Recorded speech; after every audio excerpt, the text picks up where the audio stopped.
Hello, everyone, and peace of Christ to all of you. Please invite your friends and don't forget to share the video as soon we download it and share it with everybody. As many people they download the videos and they share it. Today, our topic is about how to approach a Muslim, and supposedly I will speak about how, or this is what I understand from the question, how we make a Muslim accept Jesus or convert to Christianity. First of all, I'm not here trying to make Muslims convert to Christianity. I'm not. I'm here to share the truth, and then he convert to Christianity. That's not me. If he find that Christianity is where the truth is, then this is his choice. So my duty or your duty as a Christian is to share the truth, to tell the truth. Now who accept or reject, this is his business. So let us not to make the target is converting them as much the target is to be truthful with them. After being truthful with somebody, then it is his business to accept the truth or to reject the truth. And the reason I say I don't want really to convert them, I want to share the truth with them, because converting somebody, it's not in your hand anyway.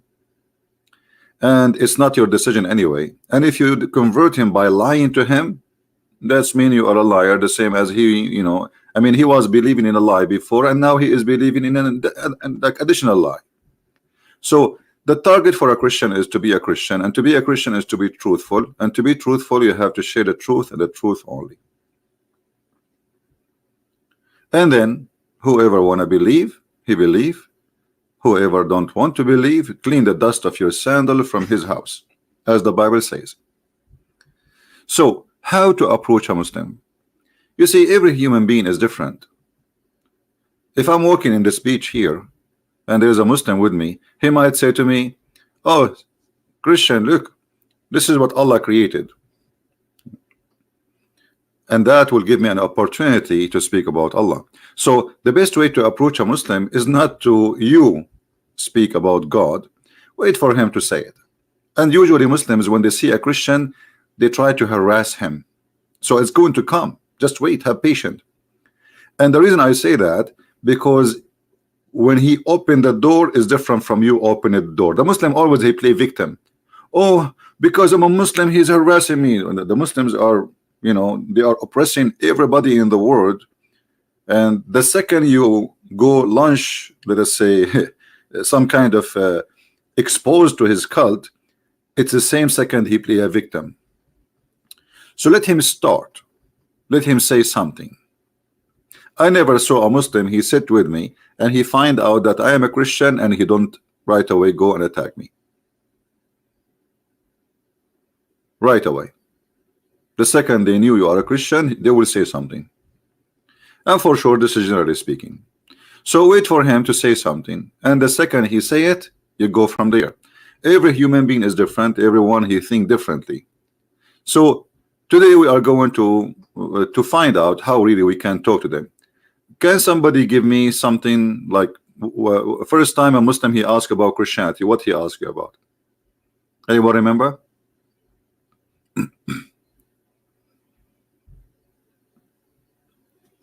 Anyone remember?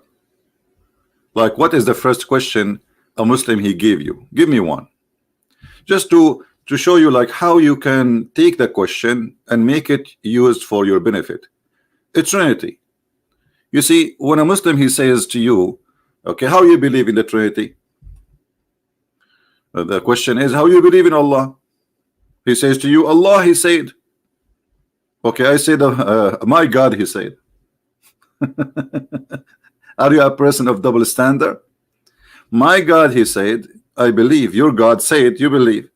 So it's not about how, it's about you accept whatever it says there. It's not because it's how and it's convincing. As an example, if a Muslim he speak to you about Jesus, he will never make fun of Jesus being born of a virgin. But have you ever heard of a virgin giving birth? No. So why you accept Jesus is born of a virgin? Because it says so in the Quran. So the Muslim is not discussing really if this is possible or not. He is just discussing blindly without using his brain. That how that can be. Well, this is why we call him Almighty God. Almighty God is the one who can do what nobody can do. So if it's impossible to God to be three person but yet one, it's mean impossible for him to be God anyway. Are you getting my point?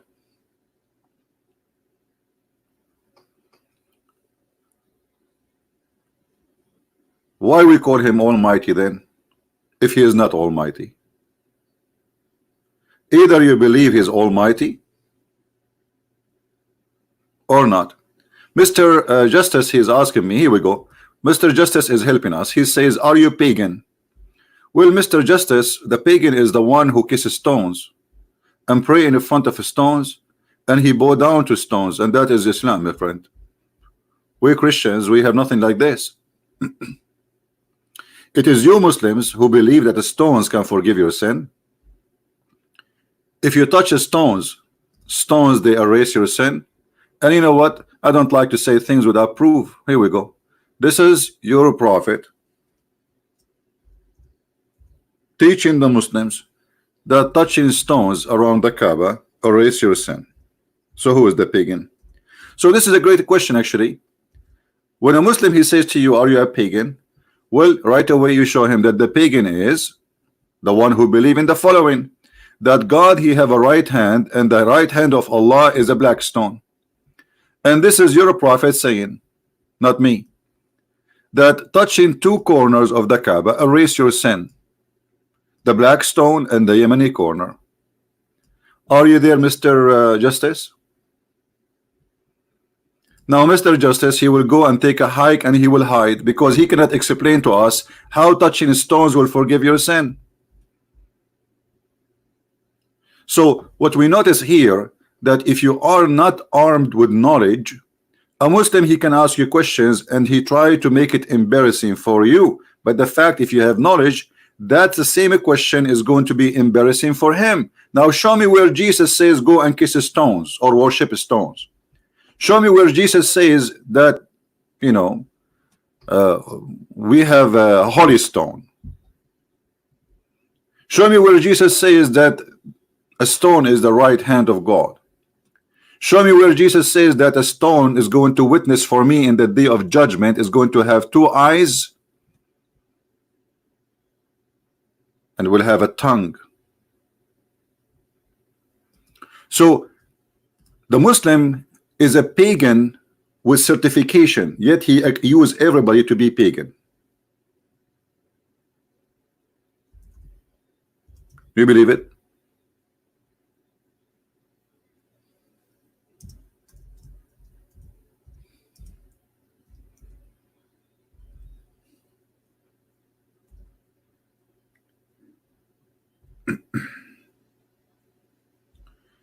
Let me see where I can find the hadith about the black stone with tongues.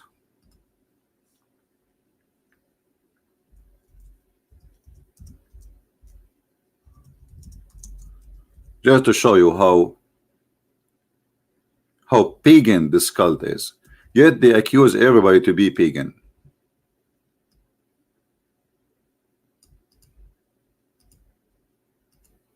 It's part of your religion and the system of your God.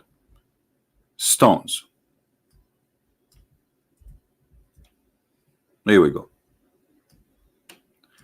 The messenger of Allah said about the black stone, by Allah, Allah will raise it in the day of resurrection with two eyes, which it sees, and a tongue that it speak with, testifying to whoever touch in truth. Are you there, Mr. Justice, or you took a hike? So Mr. Justice, he said to you, as a Muslim, he is a Muslim, and you are a Christian, are you pagan? Now we discover that the pagans are Muslims, not us. We don't believe that the stones can erase our sin, as Muhammad said. That is paganism. Because the one who erases your sin is God, and touching stones will not make any difference unless you are a pagan person. So Muhammad is a certified pagan, and we are using his own text.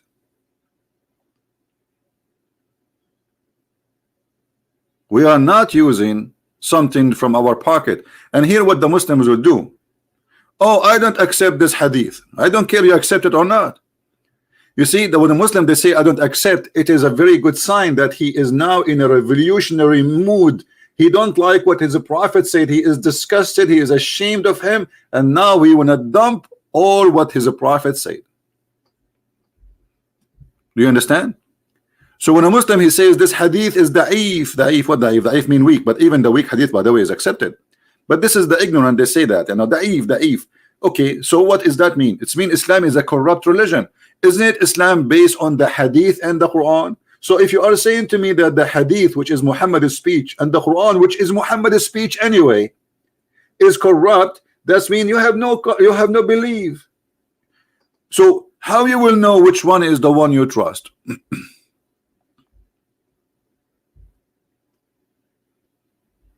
How we will know which one to trust? Why Allah did not preserve the hadith as long Quran is not enough alone? You see, the Muslims, all of them, they agree that Quran alone is not enough. And actually, those who believe in Quran only, those are apostate. They are apostate because the Quran says so. The Quran says that you have to obey Allah and you have to obey the messenger. Actually, some verses says that you have to obey the prophet first.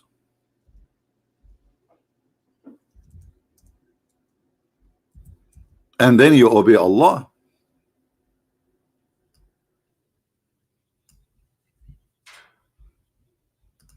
Whoever obey the messenger, he obey Allah. Okay, so how you obey the messenger if you don't have his words to be obeyed? Do you understand me, people? Guys, don't repeat the text. I saw you, Samson, please. You know, I'm not blind, my friend. It's okay, but we have a topic. Don't worry, don't worry. You are talking to Christian Prince. I appreciate that you are giving me a hand. You know, I mean, it's okay. I really appreciate that, but don't repeat the text. You are just spamming now. Let us, guys, take it easy. Don't worry, don't worry. We will cover it all. I mean, I spank Muhammad every day, 24 hours, 7 days a week. Do you know how many people left Islam just in the last 24 hours when I am offline? Speaking to people in Skype. You don't know. Take it easy. This cult is destroyed already, and the one who destroyed is Muhammad, not me. Now look at this. He who obeyed the messenger. If you say to me that the hadith is not trustworthy, how we can obey the messenger? Correct, guys? If you are saying to me that the hadith is full of garbage, okay, I want to now obey the Quran. Allah ordering me to obey Muhammad, and obviously obey Muhammad is mean obey the words of Muhammad, the orders of Muhammad. Okay, where we can find the authentic orders of Muhammad? To make it simple, what is authentic is not authentic anymore, because depend in the mood of the Muslim. If the hadith is embarrassing, they say we don't accept it. I will give you a very easy example.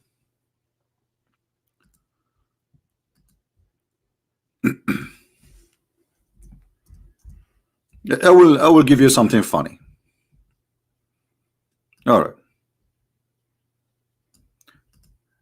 Satan, he do fart when he hear the prayer of the Muslims. But this is a very authentic hadith. Okay, any Muslim here, he have a problem with this hadith. Who is the Muslim agree with this hadith, and who is the Muslim who rejected? That shaitan, he do fart when you pray. And that explain the global warming. Any smart Muslim who have little education, he will say this is a joke. This cannot be true. But this is authentic.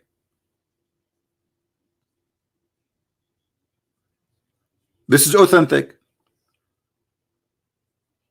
So because it's embarrassing, they say we don't accept it, and this is a very good sign. That's mean the Muslim now he start thinking.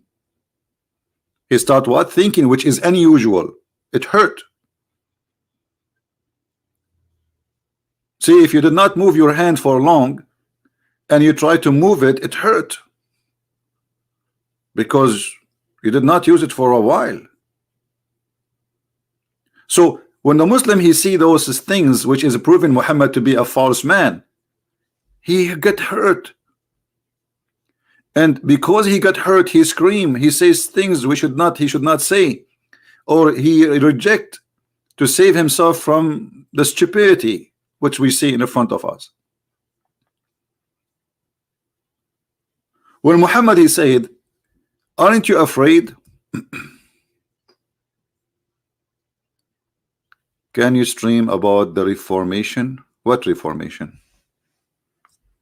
What Reformation? Islam Reformation? There is no such a thing. It's a big fat lie.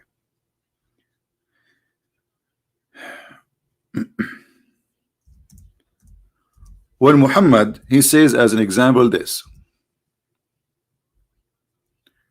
if you raise your head before the Imam, Allah will transform your head to a head of a donkey. Okay, how come we don't see one person in the world who raised his head before the Imam, his head turned to be a head of a donkey? Never happened. That's mean Muhammad is a fraud. So a Muslim who have little, courage, he will say, well, this prophet either he is lying to us, making fun of us, trying to scare us like kids in the old days when we were like, there's a beast outside, if you go in the dark he will eat you, or he is telling the truth, right? So you have to take one, and obviously Muhammad is not being truthful. So if Muhammad is speaking to the Muslims, trying to scare them, that's when Muhammad consider Muslims are a bunch of kids and he don't respect them. Additional to that, you do not make people practice something based on fear but not based on the truth. Somebody saying this is narrated hundreds of years after Muhammad. The Quran narrated hundreds of years after Muhammad. So what we will do? This is not my business. Why this hadith is accepted for the last 14 centuries and now it is not? What happened? What happened? That's people today, they get smarter and they are more educated, and this is stupid. So the only solution, they say, oh, this is I reject this hadith, it's weak. You know what I mean? But the fact this was not rejected. This is why it's called Sahih. The name of the book Sahih. Do you know what Sahih mean? Sahih mean accurate, authentic. So this is a book called Sahih. Imagine the book it's called Sahih is wrong. So the only way for them to escape the humiliation and the stupidity of the cult founder is to say, I don't accept this hadith. Secondly, the issue I raised, my friend, there's nothing is called reformation of a Christianity. There's nothing like that, my friend. From the beginning, always man is a corrupt man. Man is a corrupt. This is why man is not in heaven. So man, he do corruption, and man can use God or religion for his benefit, and this is nothing new.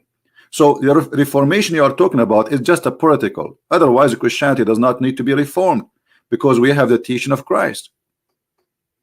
Do you understand me, my friend? So if there is a priest, he is a scumbag, well, get rid of him. Don't go to his church. That's it. There's nothing is called reforming Christianity, because Christ, he gave us the perfect belief. We need to fix ourselves. So this is not about a sect or about, it's about everywhere there's people who take advantage. Even if it's a Catholic or Protestant or Orthodox, there is people who they are liars, thieves, like Judah. They are exist from the time of Jesus. Judah, he was one of the disciples. So always there is Judah. All right. So what you are saying have nothing to do with the Christianity, because nobody can reform the teaching of Christ, for it is perfect and amazing and beautiful. Love your enemy, Pray for those who curse you. How you can reform that? Actually, a human being cannot reach to be noble, not even in a billion years from now, to say love your enemy.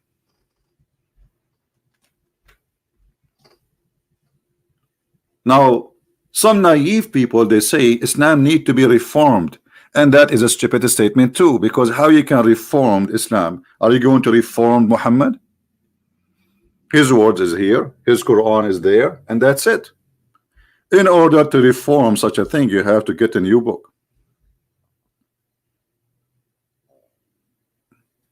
Samson, I have to give you time out, and I will block you if you keep repeating the topic.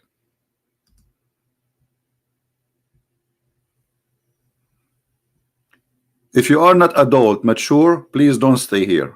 I said many times, don't repeat your text. Anyone will repeat the text, I will give you, I will give it to you like the same as Muhammad. 3 times only. If you repeat it more than 3 times, I will ban you. That means you are a kid and you are not listening.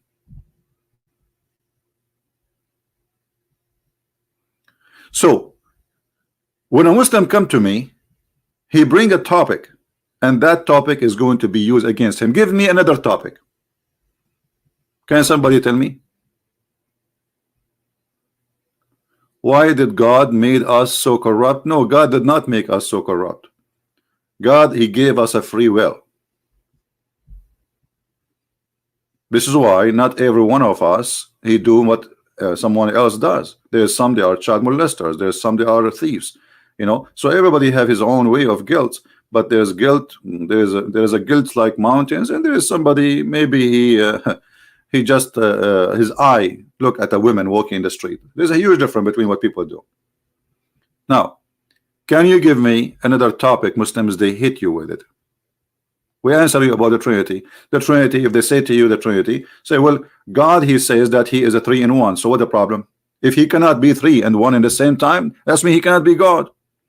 For he is almighty, and he can be as he wish, not as you wish. Is the Muslim who design how Allah is? No. Is the Muslim who choose how Allah is? No. So how they accept their God who have a shin, he have a hand, he have 5 fingers, he have a leg, he have 2 eyes, he have 2 right hand, 2 right hands, yeah. Which is funny. And nobody asked him why. Nobody asked Allah why you have 2 hands in the right side of you. What's happened? Is that a birth defect? Why they don't question Allah for how he look like? Why Allah have 2 eyes anyway? If Allah is all seeing, how you can see with 2 eyes everything?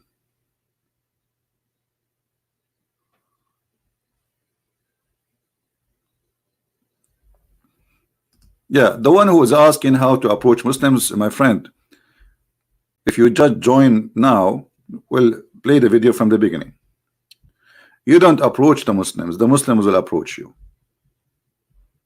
Wait for them, don't worry, they will.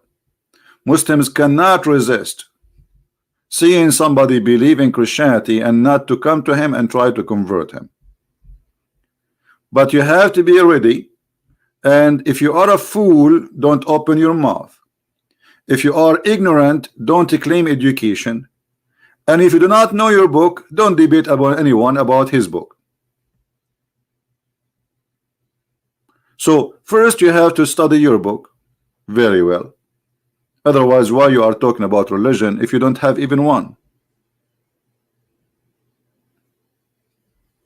Secondly, study very well their logic and their belief.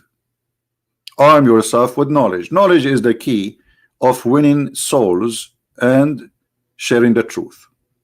Ignorance will bring nothing but ignorance. How to answer Muslims when they say they eat halal meat? I mean, what does have to do with my topic? First of all, halal meat, I mean is that important really? Halal meat. First, my friend, a Muslim, he can eat even a pig, because Allah, he said to them, I allow you to eat the food of the people of the book. And as long he is allowed to eat the food of the people of the book, which mean the Christians, that's mean he can eat our food with no problem. But my friend, we are exist in the words of donkeys who do not know what they are talking about. If we go in the Quran right now, we will find the following.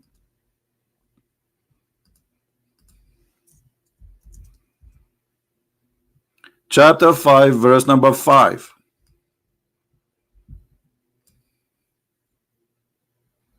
Do you see it? It's lawful for them to eat our food, whatever it is. Whatever it is.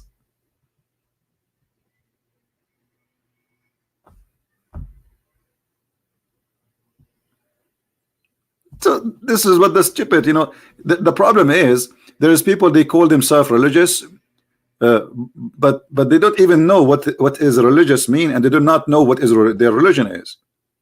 So a Muslim, he have no excuse to eat from your food or not, because it's made lawful for him to eat all kind of food presented by a Jew or a Christian without questioning what is inside the food. You see, it doesn't say I make lawful for you some of their food. It says it make lawful for you their food, whatever they slaughter.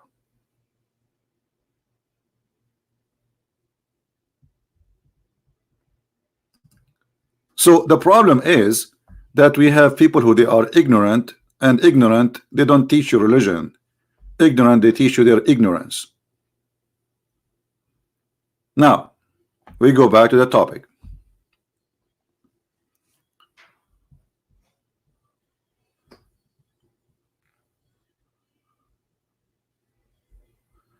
They ask how God can sleep. Okay, well, where we find that Jesus, he was sleeping? Isn't it the same time when Jesus, he was in the boat and he controlled the storm? So if a Muslim asks you how God can sleep, well, how he is asleep but he is controlling the nature around him? How a man, just to show you the hypocrisy, when a Muslim, he asks you a question, always when he says to you, okay, how God can be God yet he eat, yet he sleep? Well, how Jesus is just a man who sleep and eat, yet he can control nature? He can make the blind see. He can create from the mud the bird, living bird. He can tell you what is hiding in your house, as the Quran says. They will say to you, by the will of Allah. That is your claim. What is confirmed is that Jesus can do what no man can do. So why, when you want Jesus can do what no man can do, only God can do, and when you want Jesus is just a man? You see the hypocrisy? And if we say that God he sleep, God he sleep, what does sleeping mean? Is that him being out of knowledge and aware? Prove it to me.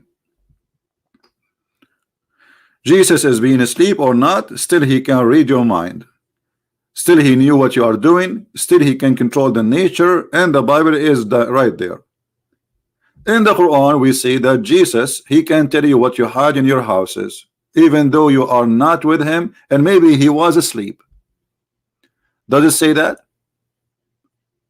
I tell you what you hide in your houses.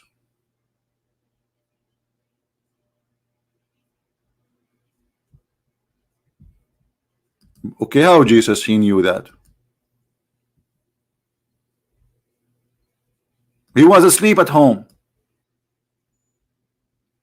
And I inform you of what you eat and what you store in your houses. This is Quran chapter 3 verse number 49. The Muslim, they will say to you, by the will of Allah. This is your claim, but it's confirmed that Jesus he knew what you store in your houses. Now can you prove to me that Allah he knew what we store in our houses? You cannot. Actually, I can prove the opposite, because if Allah he knew what we store in our houses, then Allah should not know, should know how the baby is created. But the Quran says that the baby is created from a sperm which became a congealed dead blood. So what kind of God he knew? Look at this God. Allah did not sleep, and Jesus doesn't sleep. But Jesus who sleep, he can inform you while he is sleeping what you have in the other room or in the other house which is in a different city. And Allah who do not sleep, he do not know how he made the baby. Are you getting my point? Now how many of you is taking notes?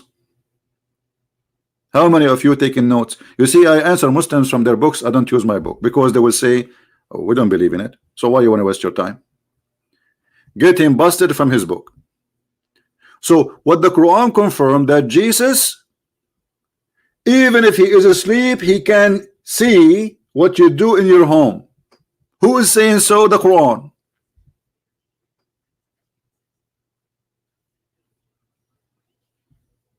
You cannot hide anything from Jesus, is what the Quran is saying.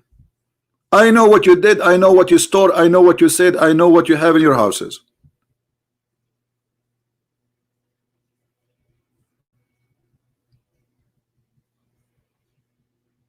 So how Jesus can do that? They will say to you, Allah, by Allah leave.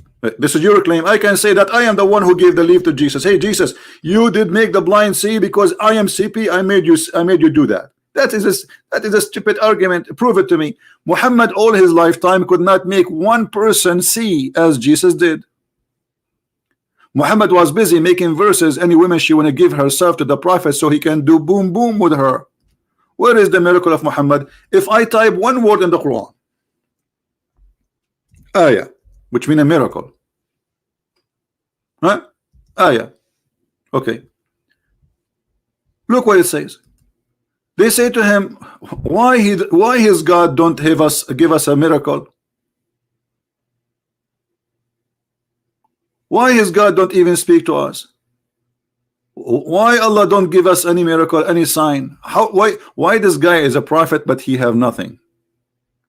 And Muhammad, he says, well, you know, if you give them a miracle or not, they will not follow you.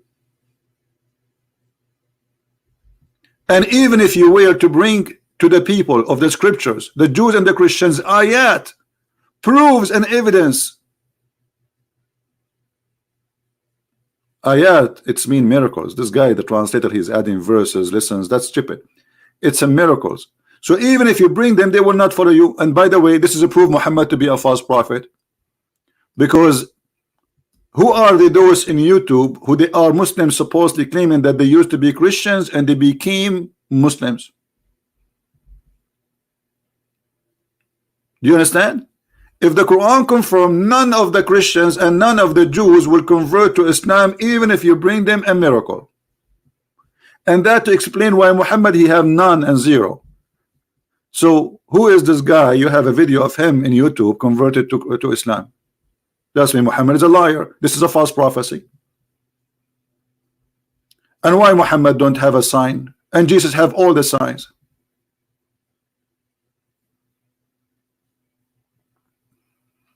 If Jesus he have the ability to tell you the unseen by the will of Allah or the leave of Allah, where is the leave of Allah when it's come to Muhammad?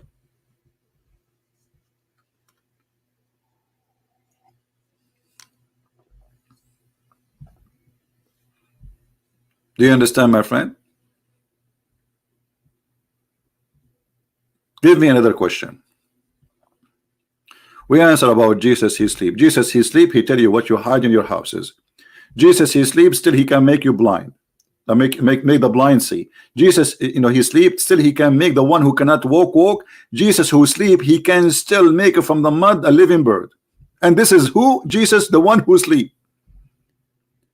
So because they are bankrupt, they remember that Jesus he sleep, but they don't remember what Jesus can do, what nobody can do.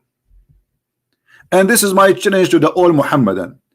Can you name for me one person he can do what Jesus does in your religion, including Allah? Can Allah create a mosquito? If they say yes, prove it. Actually, we can prove easy that Allah cannot be the creator of anything.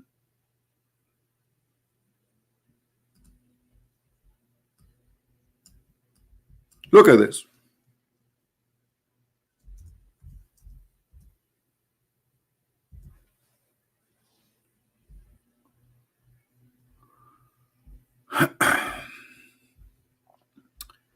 If we go in the Quran, we will find some of the most funny things ever.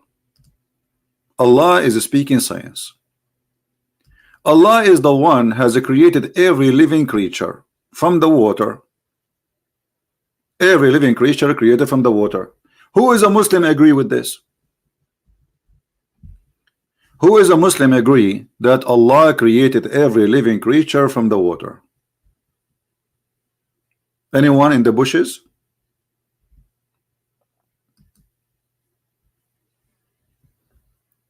Who is a Muslim agree with this verse in the Quran?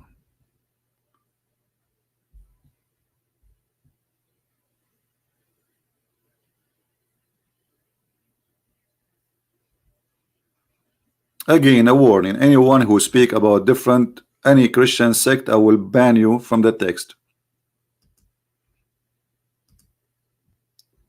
Anyone he say the word Protestant, Catholic, Orthodox in the text, please admins just block him immediately.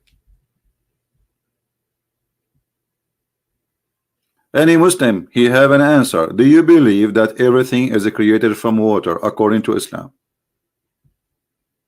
Look at them. We have a lot of Muslims listening, but nobody have the courage to say I agree.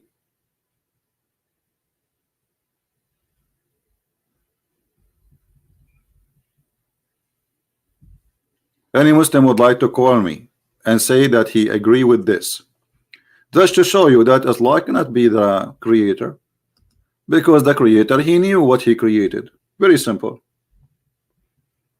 you know. So the question is, do this creator, he knew what he created, or he is ignorant about his creation? I never heard of a creator. He is the last one to know what happened and done by his hands.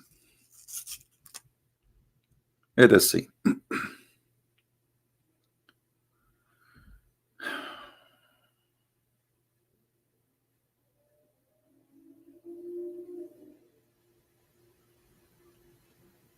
All right.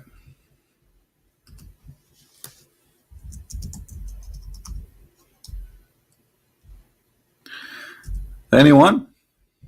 I'm waiting for a Muslim.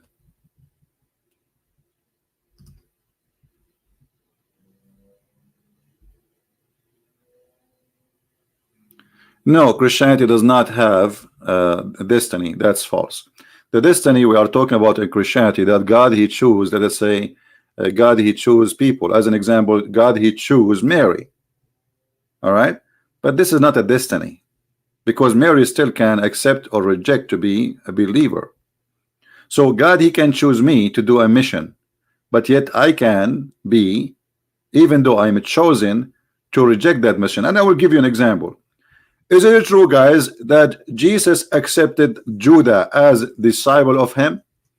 He did, right? Okay, here we go. God he made a choice that this person he will be a disciple of mine. Then Judah, he decide he don't want to be. He betrayed God. So this is a very false argument. It works only with naive people who have a low IQ. It doesn't work with us. We don't believe in such a thing. God he created angel, or he created Satan? He created actually angel, but then angel he decided to be Satan. So even angels in Christianity, they have a freedom of a choice, right?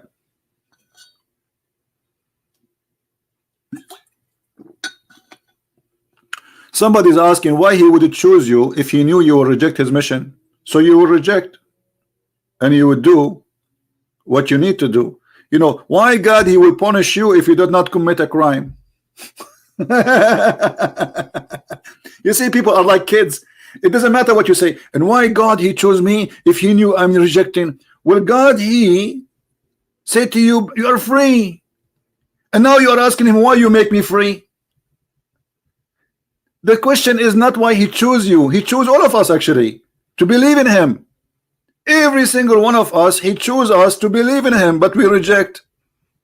So very naive and very, I mean, don't get married. The one who posed that question, I advise you, don't get married for the coming 10 years, because you are obviously not mature.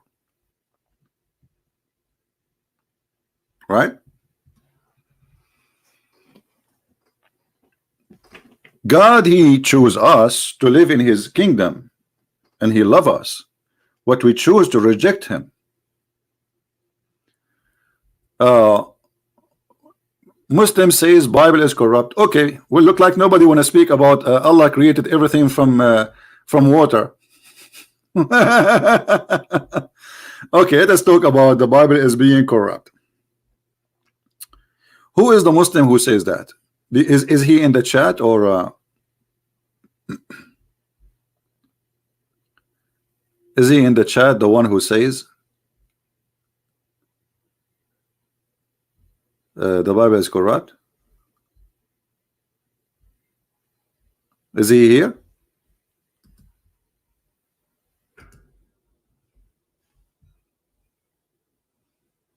One by one, one by one. Is the one who says the Bible is corrupt, is he in the chat? Okay, this is a Muslim. His name is CP Destroyer. All of them, they destroy me. Have you ever seen a Muslim don't destroy me? Okay, let us see who destroy who. As long you say that the Bible is corrupt, thank you very much. You just proved to us Islam to be false. Because according to your cult, the one who sent the Bible is Allah. So what you are saying to me, you are not accusing me, you are accusing your God. You are saying that my God Allah is a shish kebab, anyone can spank him and he can change his book, and what he can do about it, nothing. Isn't it your God? He says he is the one who said the Injil and the Torah. Huh?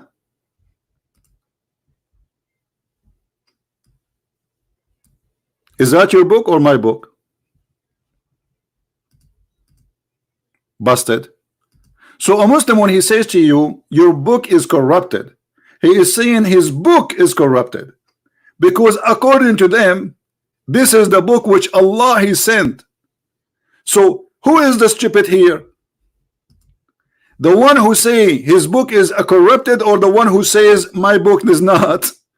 So you are the one who's saying your book is corrupted, not me. We don't agree.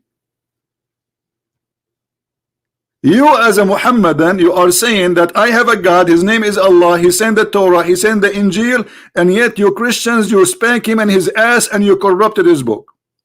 Well, thank you very much. That is a proof that Allah cannot be God. Are you there, Mr. Destroyer? Are you brushing your teeth with the miswak now? Who is a Muslim when I answer this? Secondly, we are not done with this topic, because this topic is fun. Did Allah allow the Torah and the gospel to be corrupted by his will or against his will?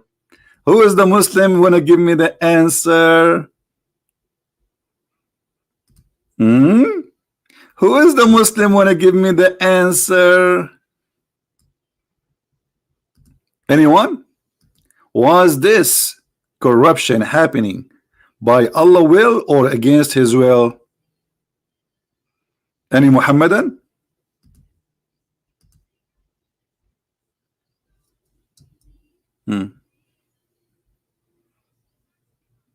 As you see, the Quran is confirming what is with us. You see here, even the Muslim translation, because they are liars, excuse my voice, is not good. It says here, نزل عليك الكتاب بالحق مصدقا لما بين يديه, approving what is between his hands, which is what? The Torah and the gospel. How Muhammad he approve it if it's corrupt? Now we are waiting for the answer. The Torah and the gospel, you Muslims, you claim it's corrupted. Was it corrupted against Allah will or by Allah will?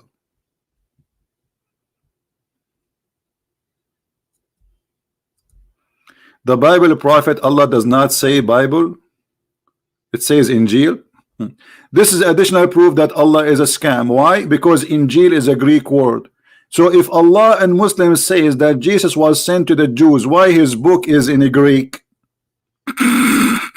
Isn't it your silly Quran says we never send a messenger unless he speak the language of his people so they might understand? So the Bible should be in Hebrew, according to the Quran only. Because you Muslims claim that the only one is a messenger for all mankind is Muhammad. Okay, so how the book, it's called Injil, which is a Greek, yet Jesus, he should be speaking only Hebrew, and his followers, they speak Hebrew. Are you there, Abdul?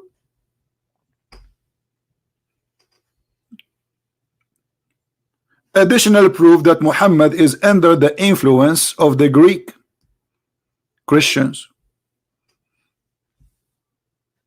They don't have Arabic Bible. He heard about Injil, so he used the word Injil.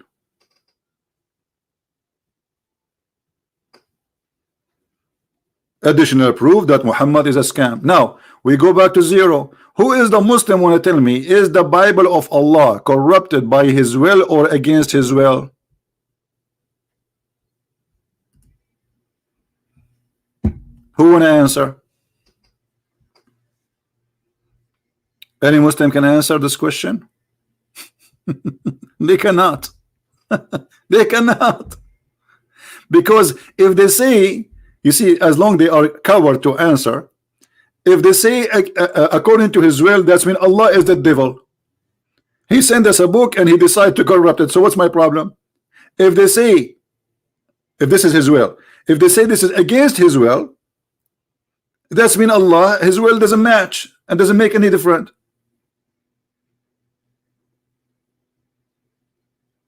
Who is the one who corrupted the book?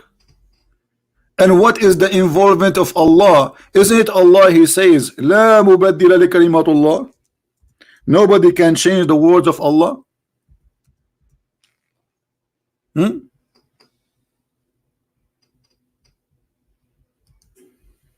Nobody can change the words of Allah.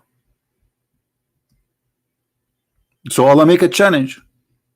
Nobody can change his words. And yet you says to me that the word of Allah changed. So Islam is a stupid cult.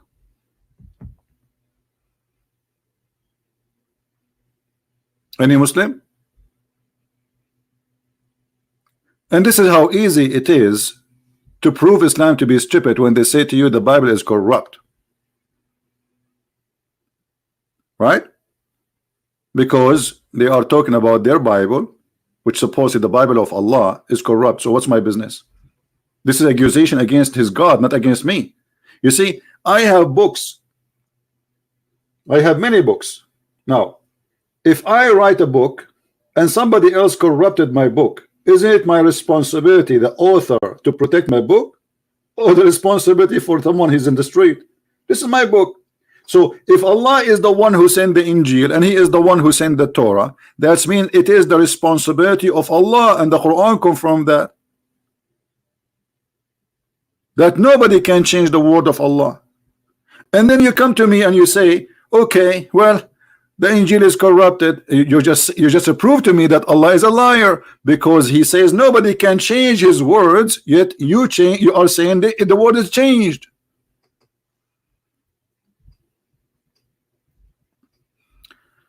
Are we taking notes, guys? Are we taking notes? The word here refer to decree, promise. Decree, promise. Aha. Okay, let me get you busted. It is not. It's about a book. Here we go. The verse before it. Now you are a certified donkey and you are earning a one-way ticket to Mecca. Do you see it says? We reveal to you the scriptures and nobody can change the words of Allah. So you are a donkey now. Actually, I take it back. You don't deserve such a title.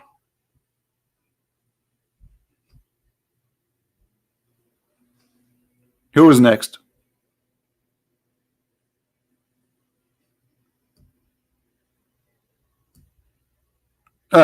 You remind me of the word donkey.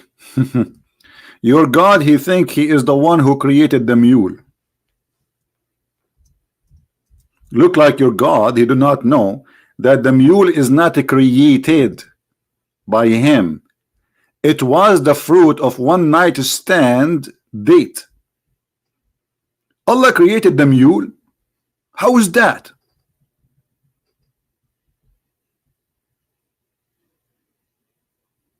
Hello? And horses and mules.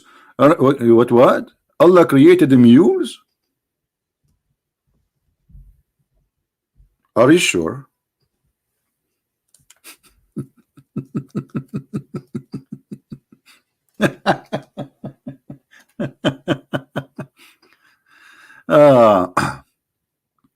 He created the mule, who is the originator. Okay, hold on. You see, if you create the originator, then you do not need to mention the mule, because you did not create the mule. You created the horses and the asses. The mule is not your creation. When you say you created the mule, it's mean you made a creature by itself from the beginning. It's called the mule. Hold on, let me show you something.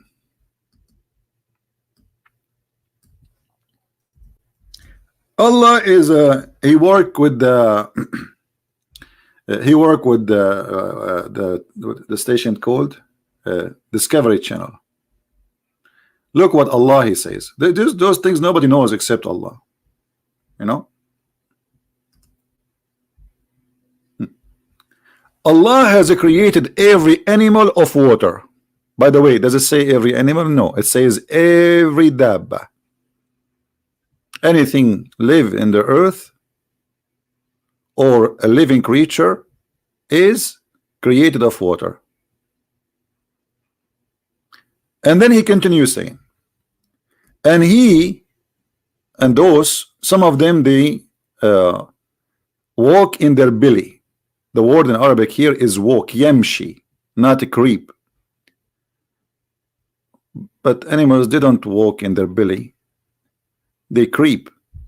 This is the wrong Arabic. And then some of them, he have 2 legs, and some of them, they have 4 legs.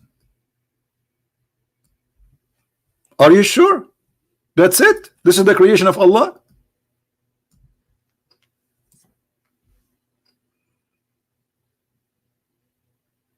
Okay, how many legs the spiders have?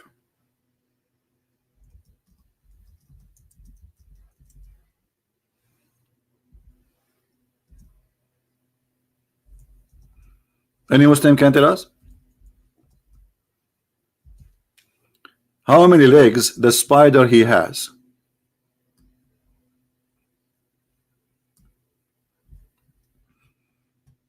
Do you see only 4? What about those who have many legs?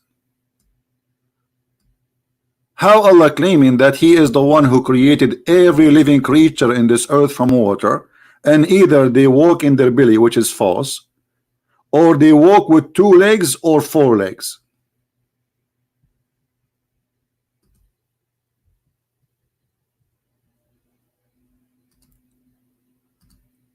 Well, just go. Change your name at least.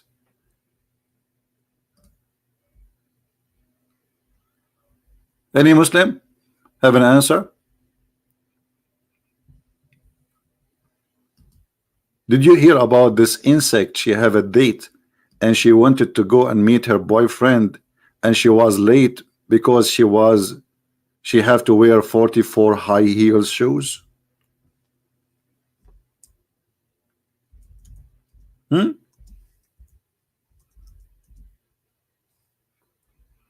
Look like Allah never heard of those things. He never do, as usual. What kind of God this God is? He think that either they have 2 or 3 or 4. So who is this gentleman there?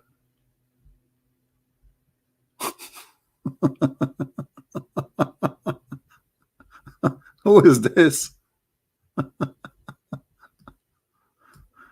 Oh boy.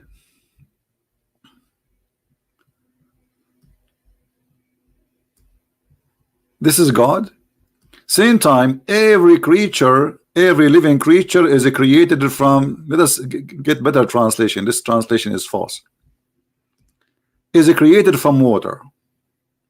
Here we go. This is better. Every living thing, every living thing, every moving thing, this is correct actually, a creature created from water. Who is a Muslim agree with that?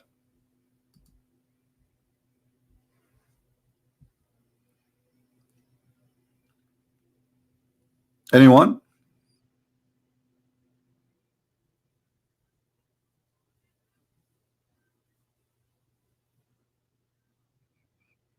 Let me give you the answer, showing you that Allah cannot be God from the Quran. The Quran says that Allah created the genie from fire.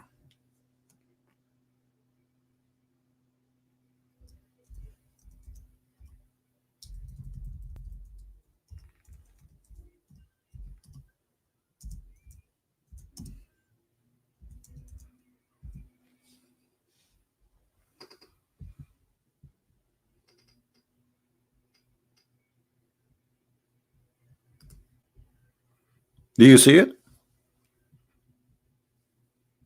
Where is the water? Chapter 38, verse number 76. And genie, he live in the earth, remember. And not only that, the Muslim believe that genie even can have sex with them. If you search right now in Google, you will find tons of articles and books written by Muslims about genies having sex with Muslim women, or Muslim man having sex with the female genie. Okay, that's okay. Just hold on. Do you see it? So the verses where it says that Allah created every living thing from water is wrong, because the same book confirmed that genie, and who is a living thing, is created from fire.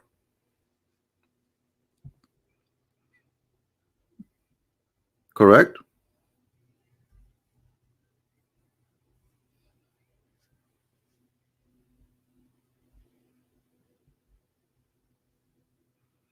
Hey, my friend, I don't read the Bible to dismiss the Quran. Here we go. The Quran is dismissing itself. I do not need to use the Bible. And the reason I don't use the Bible to dismiss the Quran, because why I want to do that? Because the Muslims will say to you, I don't accept the Bible anyway. But when you show them this from their Quran, you are not wasting your time and the story is over. Can they say, I don't accept this? They cannot. All right? Do you understand me?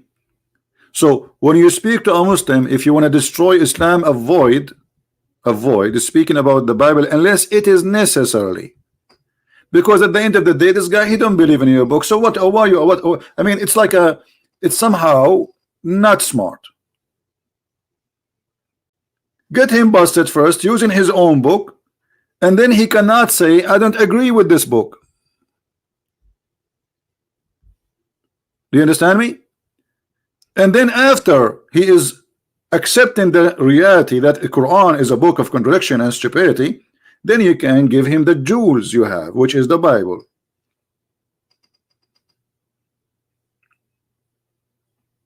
You understand?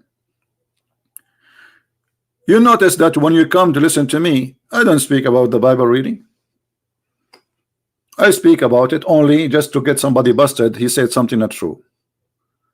But I confirm Islam to be false using only Islamic books and Quran and Hadith, something the Muslims agree upon. Now, how Allah says He created every living thing from water, then the shaitan, who is a genie, created from fire. Obviously, Muhammad, he forgot what he said. Muslim and the proud is saying Islam is the truth, you cannot debate about Christianity. Okay, well, my friend, what about you give me a call right now? Why you don't give me a call? And why you want to debate only about Christianity? You know what, I will give you a golden opportunity. One question from you, one question from me. Is that fair, guys?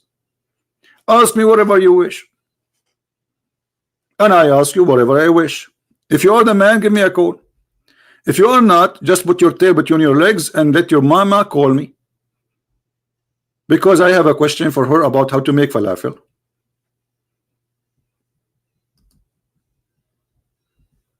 Are you the man? Are you the man if you challenge? Everybody saw your text that I cannot defend the Christianity. By the way, I don't defend Christianity. Why I want to defend Christianity? Christianity stand by itself is strong. Now bring me your best. One question from you, one question from me. But now what you will do, you will take a nap and you will say I'm busy. I'm washing dishes from my wife. Which one of them? The first or the second or the third or the fourth? Are you there? He's dead. Look, he's dead. He's not even texting no more. And the reason he posted this text, he thought I will not read it. He said I will challenge him, but he will not read it, and that's going to go through. And then I will take a snapshot. I will go show it to my wife. Says I challenge Christian Prince today, and the coward, he ignored my text. Let me make it clear, all of you Muslims right now, the 1 billion Muslim, you can call me right now. My Skype is open. You Muslims, you don't dare to have your Skype open for us to call. I ask Zakir Naik, I ask all those kids like Mimi Hijab, Ali Dawa, and the nurse Ali Dawa, all those kids, they will never dare to do that. I have my Skype is open. I'm desperately waiting for a Muslim to call me. Sometimes I feel like somebody begging for food or something. I keep saying any Muslim. Even I was speaking about Jehovah's Witnesses and I say any Muslim want to call me.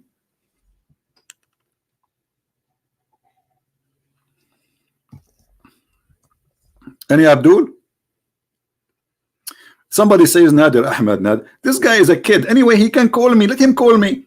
Just to show you how stupid they are, those kids. If somebody says to you, I blocked him. I block people because they are kids and annoying. But he can just make a new account in 2 seconds and call me back. Can't he? You are desperate for attention? Ah, okay. Is that why I pray in the top of the car like a goat? In the corner in New York? Is that why I pray in the middle of the square where people they are playing music? Who is the one seeking attention? It's you Muslims.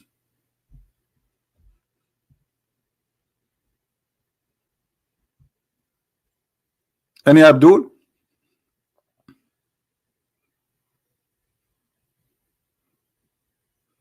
I remember when I was a kid, there's a kid in my age, in the school. So sometimes he come to my house, I go to his house.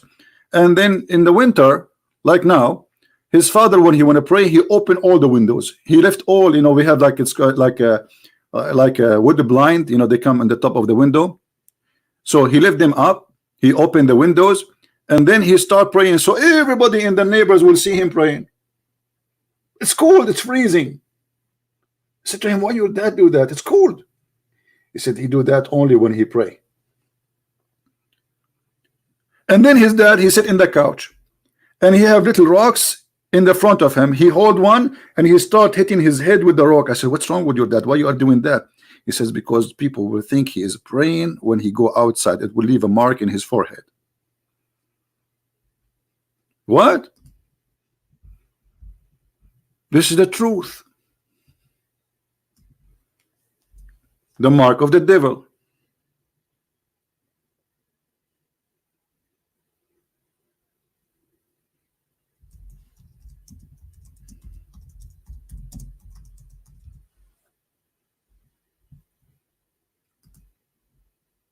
Mark of the devil, my friend. Do you see this mark? All of them, they have it. Maybe you ask yourself why they have it. Did you ask yourself why?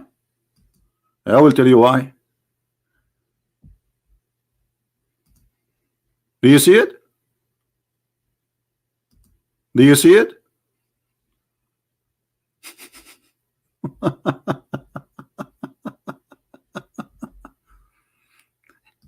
The religion of hypocrisy. They want to show that he is a person who bowed down in his head a lot, praying to Allah. But the fact he have little rock, he make, and now they come with a new thing. They go to Thailand and they make a tattoo which nothing can wash it. and doesn't appear like a very light tattoo. So now he do not need to pray or to hit with the rock at all. It's just a tattoo is going to stay there forever, and he is a great believer. I remember when we leave the house of this kid, you know, we go and we drink. It's Ramadan, and we are kids, you know. We eat. His mom, she have nice cookies. We eat. He eat in my house too. So we go out, and then we go, before we go out, he says, "Wait, wait, wait." He says, "What?" He go to the kitchen. He grabs some. He wet his lips with his tongue, and he grabs some salt and he put it in his tongue. And I talked to him. He said, which means don't talk to me. He cannot talk because the salt will fall down. And then I said, why you are doing that? Why you put salt like this? He says, because I have to make them look dry. This is what my dad, he taught us. So they eat, they dance, they drink in their houses in Ramadan. But when they go out, they put salt in their lips to make them dry. This is religion of hypocrisy. But in the street, everybody is fasting. Alhamdulillah, I'm fasting, brother. Alhamdulillah. Even the Prophet, he used to suck the tongue of Aisha when she is fasting. Yamussu lisani. He sucked my tongue. Brother, if you suck the tongue of your wife, is that breaking the fast?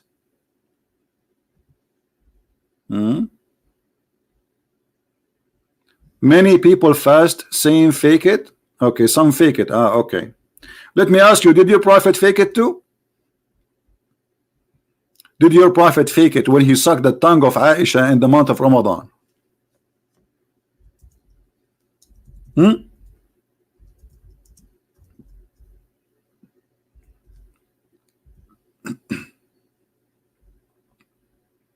Huh? Like we cannot find it, the hadith here in English. We found this one. It's okay.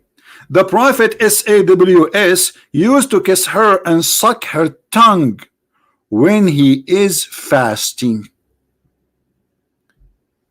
Is sucking liquid out of your mouth, is that a break in the fasting for you or not?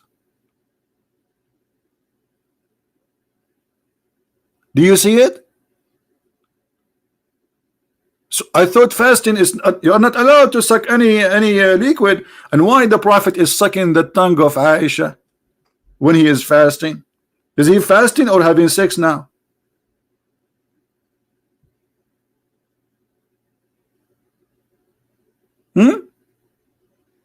And by the way, why this is even in the news?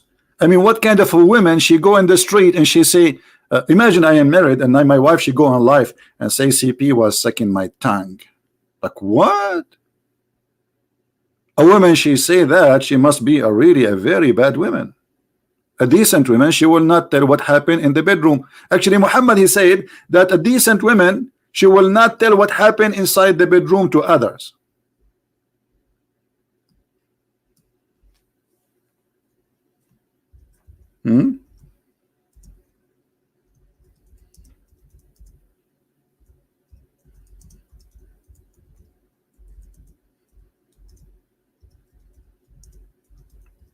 Any Muslim?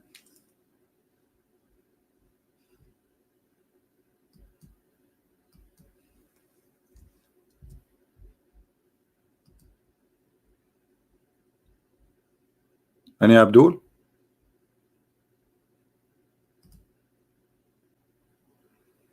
Let me see if I can find the hadith in English.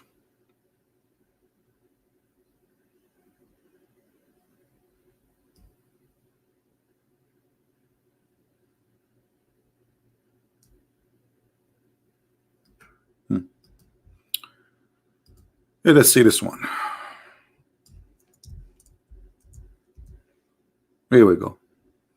Isn't it your Prophet, he forbid man and women to tell what happened in their bed? And he says that the one who do that, he will be punished by Allah. And then his wife, she is staying everything he do to her, including intercourse.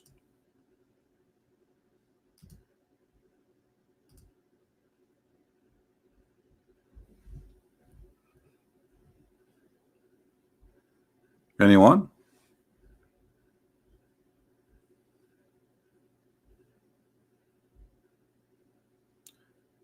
I want to make your what? A ringtone? Make it ringtone, make it whatever you want. It's okay. Aisha told about because it was Islamic matter. Guys, it's Islamic matter. Let me show you Islamic matter, guys. Islamic matter is to tell somebody that you need to know that the Prophet, he used to suck the tongue of Aisha. This is Islamic matter. Well, can't Allah, he make a verse says you can do this and this? So now Aisha is the Prophet, not Allah Prophet. You are telling me that Aisha, she is fixing something is not known in Islam, and the Prophet, he forgot to tell. So Aisha is more credible to be a prophet from the Prophet, because the one who reported this, if you are telling me you are learning about Allah and Islam from Aisha, that means Muhammad, he did not do his job. Muhammad was busy sucking the tongue, and Aisha, she was writing down, the Prophet, he sucked my tongue. Thank you very much for the hand. Right?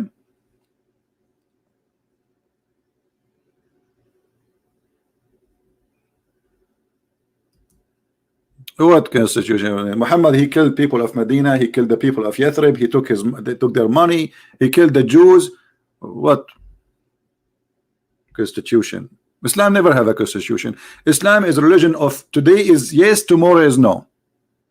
Since when we have, even the Quran says, look at this, just to show you the joker Muhammad.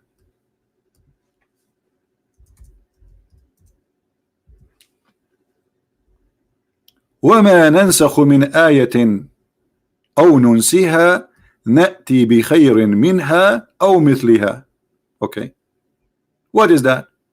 Whatever verse we abrogate or cause to be forgotten, we bring better or similar. Like what? What is the constitution? So how you can have a constitution? Because tomorrow Allah will cause you to forget it, and Allah will bring something better or similar. Hold on, if it is going to be similar, why you are making us forget the previous one? Anyone knows what is behind this? Let me show you. The joker Muhammad, he says something in the morning, he said the opposite afternoon. So the Arab, they said, they were making fun of him. Look at this guy. He enjoy his followers and order, and he give them the opposite the second morning. Chapter 24, verse number 45. Sorry, chapter 2, verse number 106. Let me see if I can open the interpretation for you so you can read. So even their interpretation confirmed that the reason for this verse to come down, that the Arab, they were making fun of Muhammad. This guy in the morning he says something, in the afternoon he says something else, he changed his mind and he forbid it. Not only he changed it, he forbid it.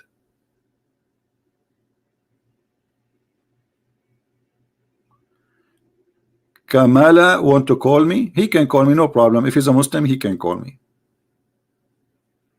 Only Muslim, please, can call me. No problem.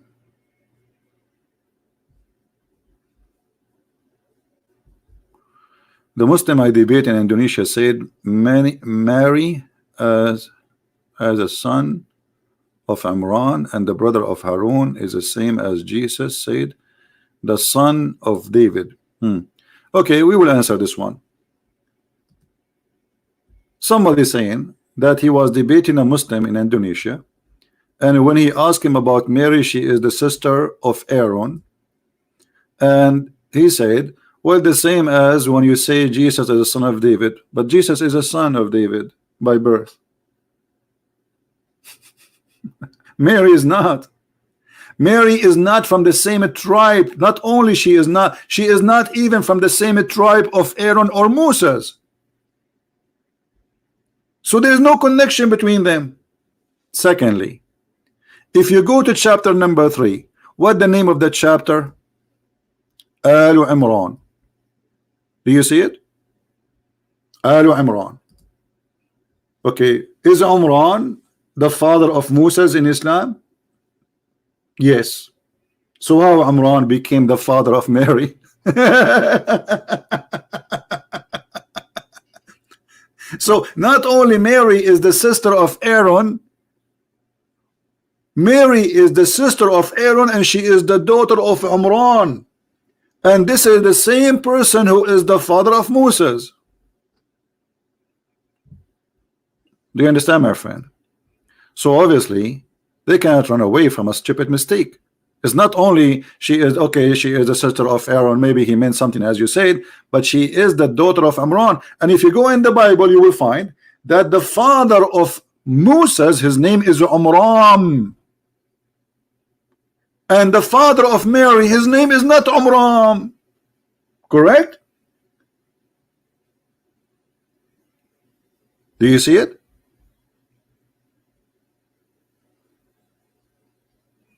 Yeah, but you see, this is the way to say this person is a son of the desert, no problem. But you see your Quran saying that Umran is the father of Mary. Yes or no?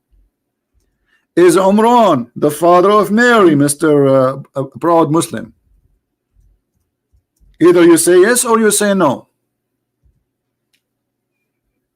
Is Umran the father of Mary?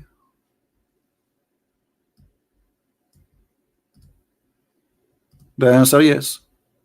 Okay. Here we go. We just proved that Muhammad is a fake prophet. Umran is the father of Mary in the Quran, and he is the father of Mary, of Moses, and he is the father of Aaron. And Muhammad, he claimed that Jesus and Moses and Aaron and Maryam, they are from one family, which is stupid. They are not. Chapter 3, verse number 35. When, remember the wife of Imran, she said, "Oh my Lord, have vowed to you the child that in my womb." Who is the wife of who? Imran. Who is Imran? The father of Moses. And who is this woman is talking? This is the mother of Mary.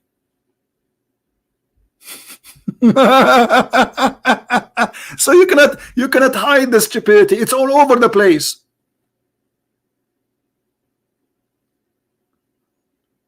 Muhammad, like a person who is doing his poo-poo and he have a diarrhea and he have a very powerful fan behind him, and the diarrhea is all over the place. What mean two different Imran? First of all, Imran is the wrong name of the father of Mary. Why the Christians and the Jews, they will be, even this name will change it? Show me one reference in the word saying that Mary, she have a father, his name is Imran. Who is Imran? Secondly, is it the verse saying, the Quran saying that those are the three from the family of Imran? This is why the verse called the family of Imran. But Moses is not. Moses and Mary, they are not from the same family. But look what happened in the Bible, in the Torah. There's a verse saying that Harun or Aaron, he have a sister, her name is Mary, Maryam. Is that correct, guys? Is that correct? So the silly Muhammad, he heard the Jews saying Mary the sister of Aaron, Mary the sister of Aaron, Mary the sister of Aaron. So the Muhammad, he got the conclusion that Mary the mother of Jesus must be the sister of Aaron.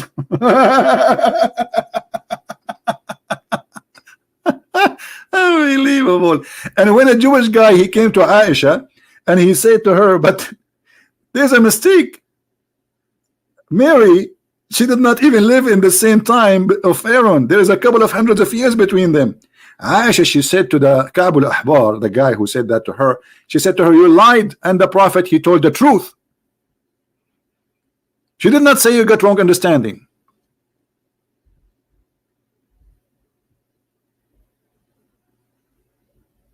She said to him, you're a liar. And then Muhammad come home and she told him what this Jewish guy he said. So Muhammad, he says, in the old days they used to call them by the great ancestor.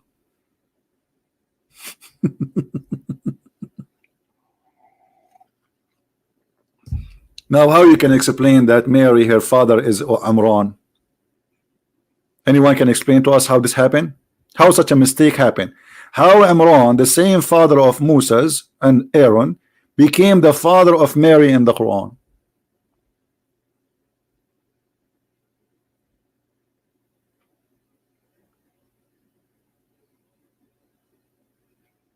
Anyone?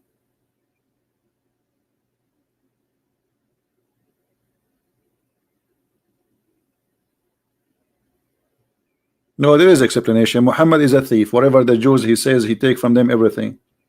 You see, Muhammad, and they start accusing him that you are copying from the Christians and the Jews.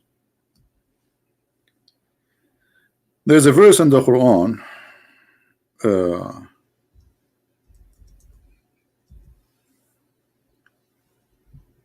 where Muhammad, he used to go and listen to people and they accuse him that you know, this guy obviously he is learning from those people. Look what Muhammad said.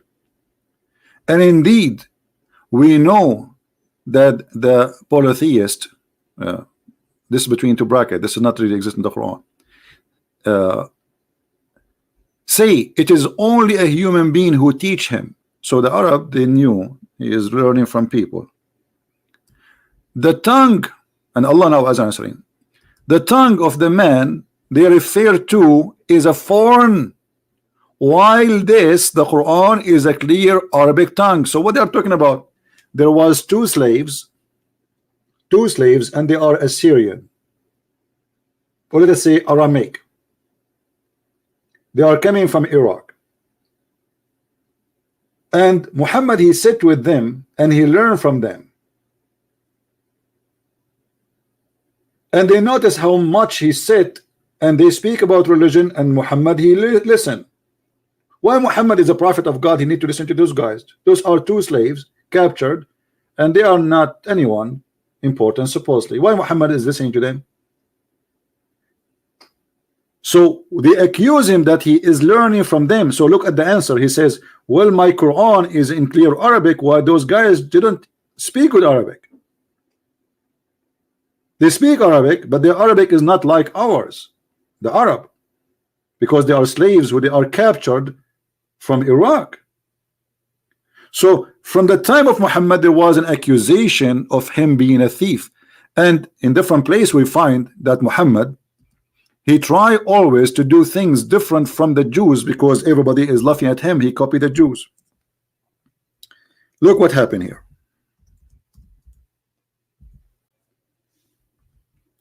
Muhammad was attending a funeral. The messenger of Allah, SAWSFFMOO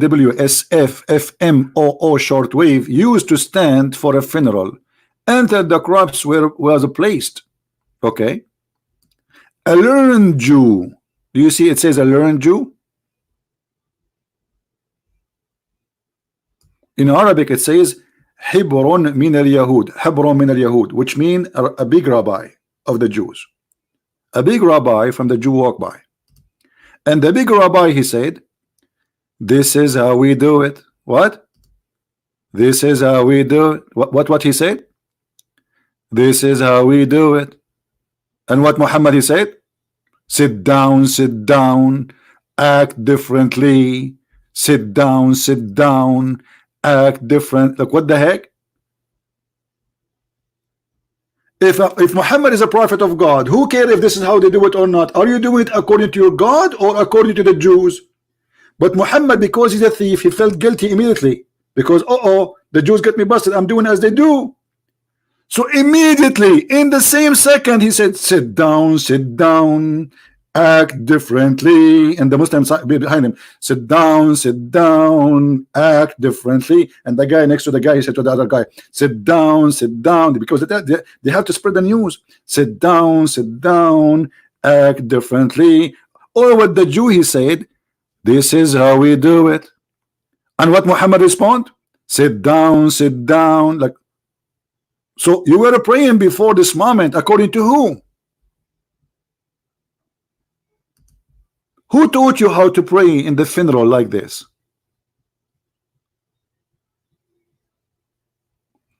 This hadith was labeled as what? As what? As what? And no, here we go. Here we go. This hadith, brother, is labeled as it is Hassan. If you do not know what Hassan mean, go sit down and act differently. It is Hassan. And this is your fabrication grade, because this is Sunan Abi Dawood, which is one of the Sahih books. The books of Sahih are 6, and Abi Dawood is one of them.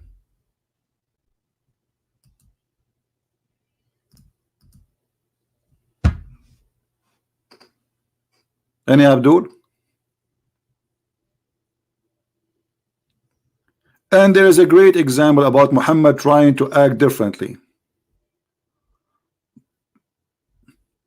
The story was a rumor. Guys, the story was a rumor. So if the story was a rumor, how the rumor became hadith and Hassan if it's a rumor? Do you see the narrator name? How a rumor, you have the narrator name. You see, when you say a rumor, it's mean you do not know who said that.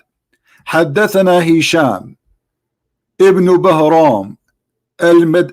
So I mean, the fabrication of Muslim trying to answer is amazing. You have all the names of those who recite that. عن ابن أبي أمية عن أبيه عن جده عن عبادة بن الصامت قال كان رسول الله صلى الله عليه وسلم. So how this is a rumor? You have all the names of the narrators, and yet it's a rumor. Rumor is something we do not know who said that. This is why it's called rumor. But if we know the names of all those who say it and mention, that cannot be. What is the chain of narration? Here we go. You see, guys, the stupidity. What is the chain of narration? This is the chain of the narration in front of you. And it says, according to your scholars, not me, Hassan. So if it is a rumor, how it became with the grade of Hassan? Let me ask you, Mr. Rumor, do you like to call me Mr. You sound like a nice guy. I like to talk to you. Mr. Waleed, do you like to call me my friend? Do you like to call me? Do you want to debate me in Arabic? You speak English. Why you want to debate in Arabic? I want everybody here. We have 1,400 at least people listening. That will be really great. If you are a person who claim you can debate me and you can stand for me, call me immediately. Do you like to debate me in Arabic? Well, you are here coming to speak in English form.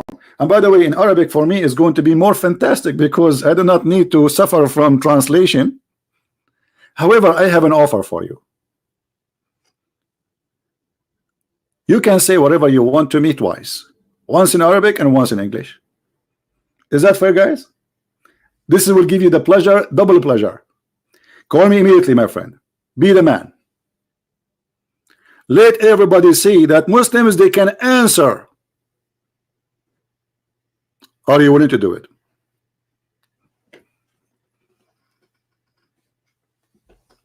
Are you willing to do it? You said you want to speak in Arabic. I said no problem. All what you need to do, give me the answer twice. One in Arabic, one in English, no problem. And let everybody laugh.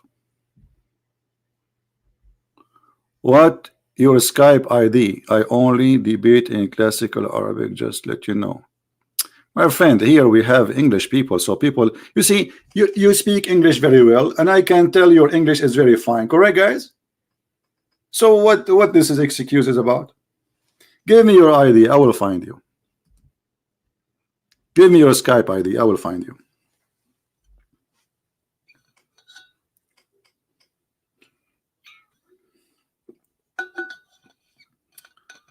We are waiting for you, Mr. Waleed.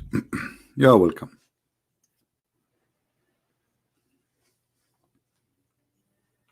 Invite your friends. We have Sheikh Waleed, look like he's a sheikh, because those who says they debate in Arabic, usually they are Muslim sheikh. So we have Sheikh Waleed He is going to debate me. Please invite your friends. Things will get exciting. And this is how we do it.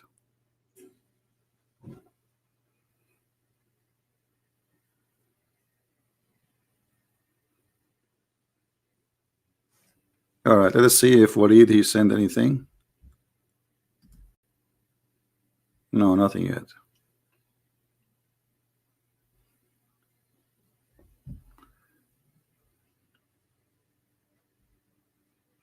I'm waiting for you, Mr. Waleed.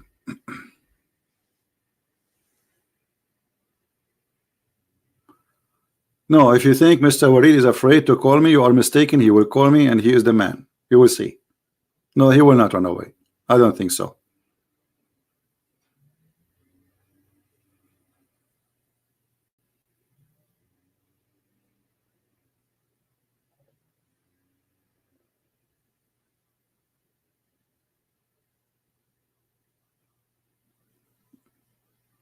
Can you confirm, Mr. Waleed, you are going to call?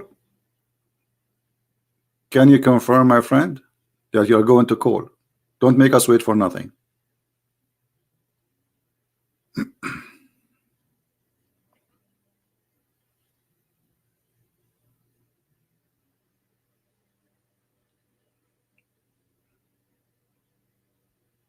Hello?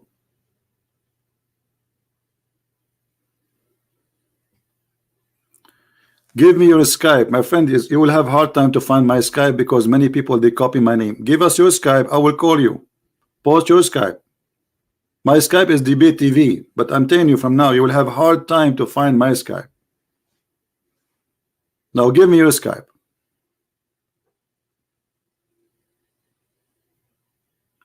Post your ID and I will call you.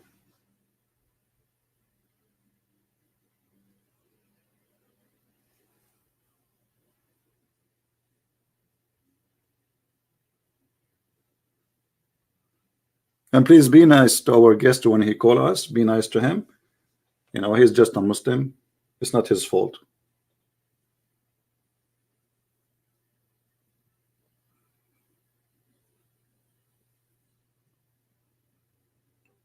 He is downloading the app. Okay, well, until he download the app, let us continue. All right. Some Muslim channel claiming the man in the speaker corner is you. Well, my friend, I don't live in England to go to speaker corner, and I don't do that. Anyway, they claim it's me. It's me. So, is he good looking? I hope so. If he's good looking, it's me. If he's not, it's not me. Because for once in my lifetime, I want to look good. I think this is not even fair, but what I can do. So I don't know. It's up to you.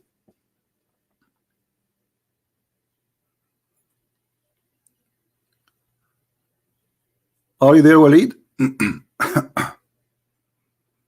He is good looking? For sure, then this is me. Are you kidding me? Come on.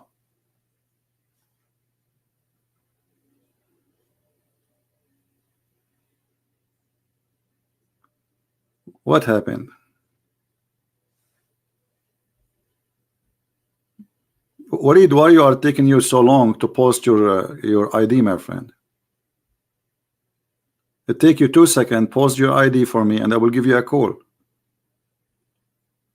And I'm glad that you are a sheikh who debate Christians. That's exciting.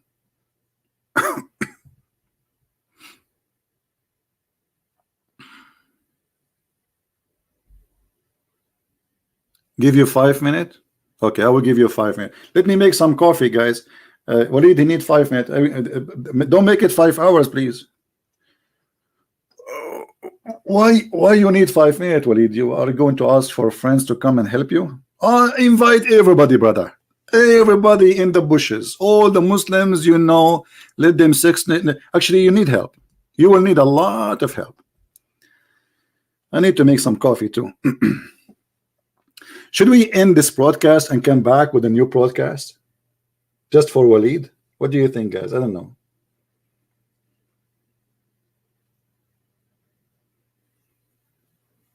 Ta-da-da.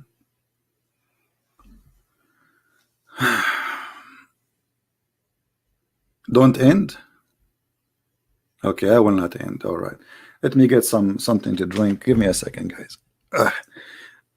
Man, my two knee hurts from sitting all this time. You see, when I sit in the behind the computer, like I, I don't know how to explain to you. I don't really relax. I'm so excited, and the excitement it make me, like it hurt. I need to do some running. I'm running right now in front of the microphone, getting ready for the match.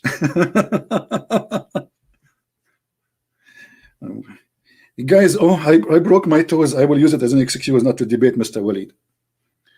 Oh, I broke my ankle. I cannot debate you now. In the Middle East, they say that somebody, he's a camel, and supposedly he have an excuse he cannot walk because he have a pimple in his lip. And I will not be surprised if Mr. Waleed he do the same. He will say, I have a pimple in my foot, so I cannot debate you. Not in his lip. Just to avoid debating me. Let me make some coffee. I'll be back.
Oh.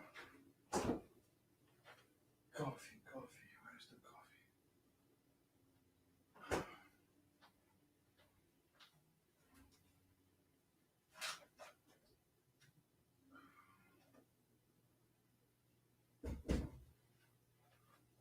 Where's the coffee?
All right. Sorry, guys. Am I heard? We are waiting for Mr. Wade to call us, and I'm making some Greek coffee. I love a Greek coffee. We add cardamom with it.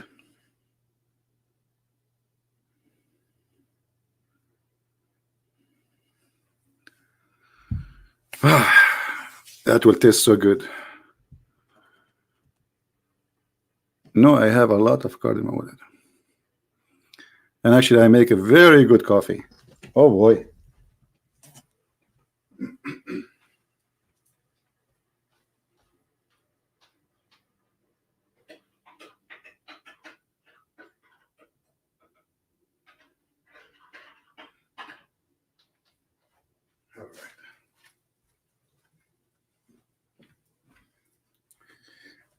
Isn't it 5 minutes already for Mr. Waleed? Isn't it already 5 minutes?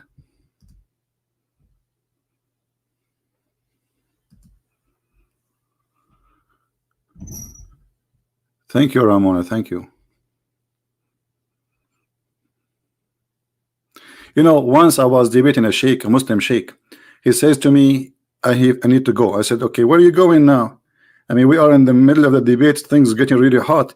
He said, okay, I have to tell you, I have to go to the bathroom. And that was almost 12 years ago. Never come back until now. And I was expecting maybe he fell down in the hole or something happened, or maybe because I saw a movie, a terror movie, like there's a alligator, he come from the bathroom and he eat you. I don't know if you saw the movie, because I could not explain how the guy since 12 years ago he went to do poo-poo and until now never come back.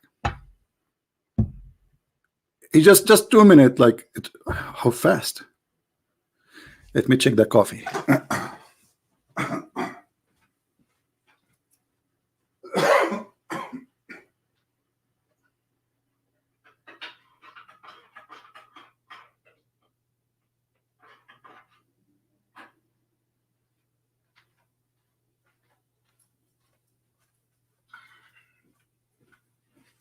All right, the coffee is still in the processing. Are you there, Mr. Waleed?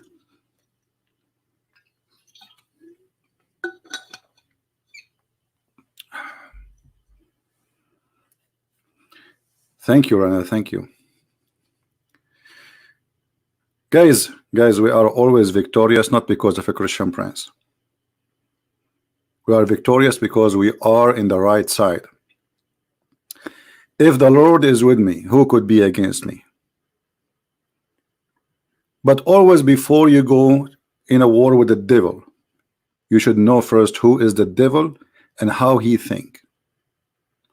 So learn and get ready, because one day you will be part of this fight. The devil will come to you. He will not leave you alone. Let me check the coffee again.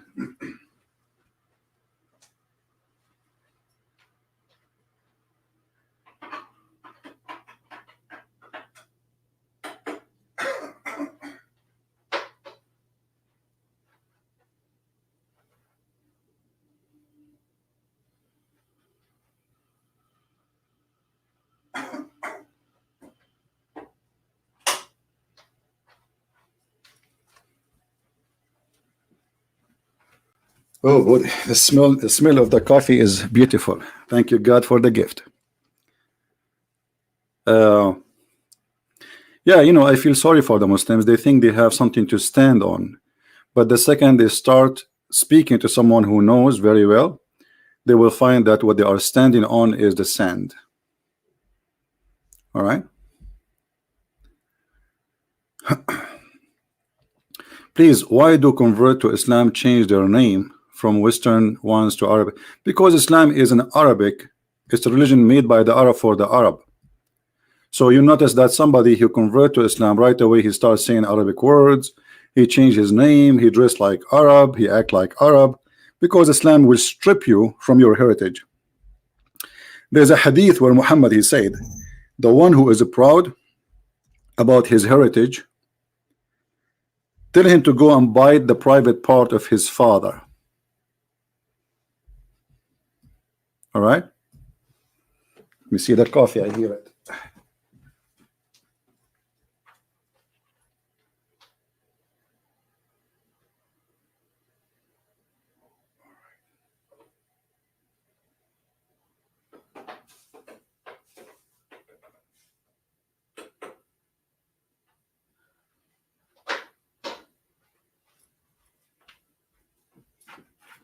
Perfect. I turn off the stove so the coffee will will boil slowly.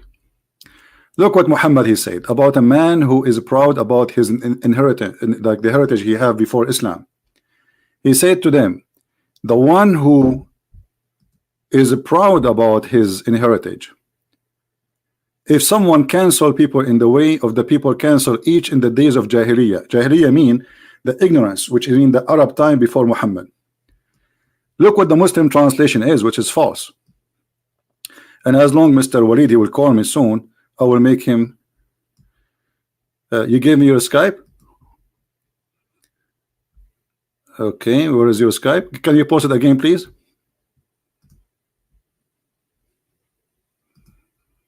Mr. Waleed, can you post it again?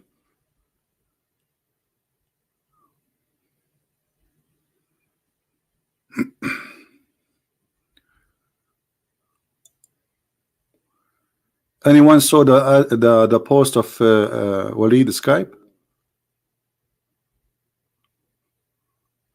Guys, please, no need to call him coward. The guy is calling us. Please stop doing that. Waleed, what is your Skype?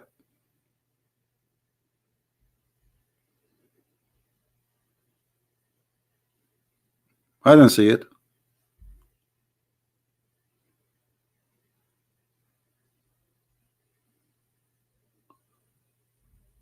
Okay, this is your Skype. Well, I hope I will find this name, because Skype ID is not a name. It should be like there's numbers, letters. Anyway, let us see if we can find you, my friend. All right, I found you. All right, give me a second. I'll get my coffee and I will call you.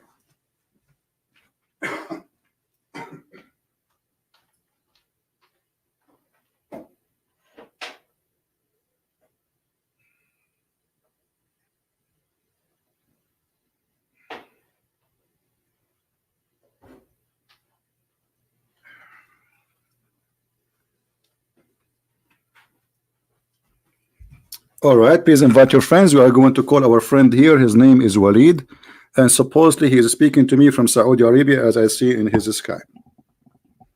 That's fantastic.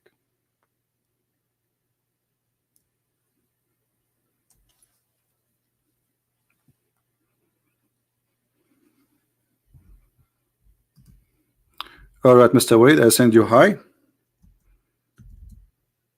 Shalom, my friend, and I will call you.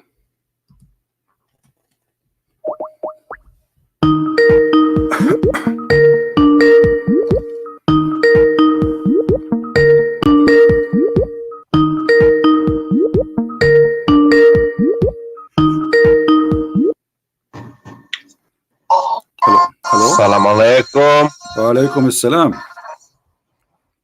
How are you, Christian Prince? Yes, I'm fine, my friend. Go ahead. What do you want to say to us?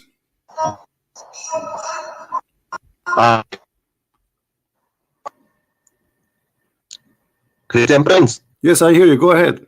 You are live on air. Go ahead.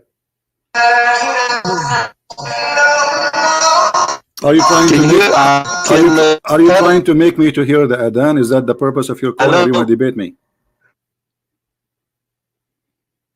Hello? So all of this for a guy, he is using the internet of the neighbor? Hello? Make us get excited. I made coffee. I send my 4 wives in vacation. Turn off, turn to be what? The guy, he don't even have an internet. He's in the internet of the neighbors. Are you there, Waleed? He's gone.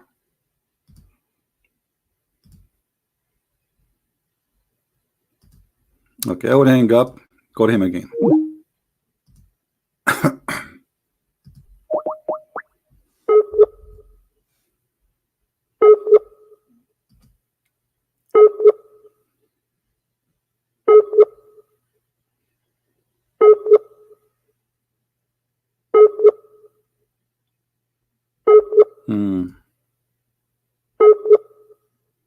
Okay.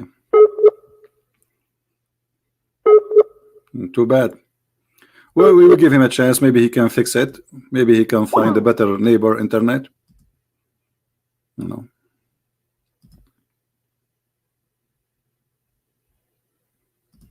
Let us hope so. The internet of the neighbor is very popular in the Middle East because nobody, I mean, they are very decent countries, you know.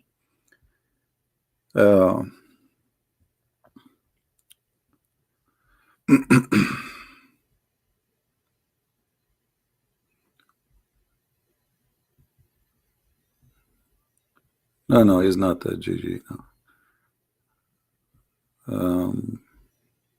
Please translate all your books to Arabic so that we could gift to Arab friends. That would be funny, by the way, to translate my books into Arabic. I prefer to make them in Arabic because translating to Arabic is not really a solution. Writing the book in Arabic is way easier. You see, if I'm writing a book in Arabic, it's going to take me not even 10% of the time it takes me to write a book in English, because English is not my first language. The text I'm reading is not in English, so I have to translate my words and the words which is in the books, and that will take a lot of time, grammar, mistakes, etc. So, Mr. Waleed, are you there?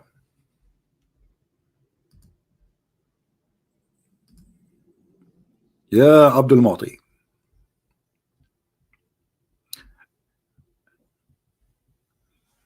Let us call him again.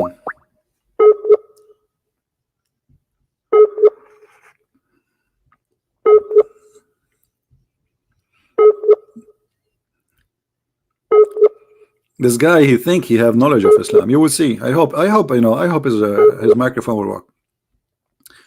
You will see in 2 minutes that he have no idea what he's talking about.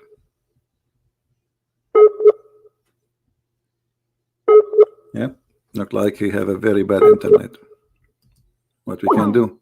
We wait for him to call back. But didn't you know that your internet is bad when you said to me you want to challenge me? I don't know, it sounds fishy.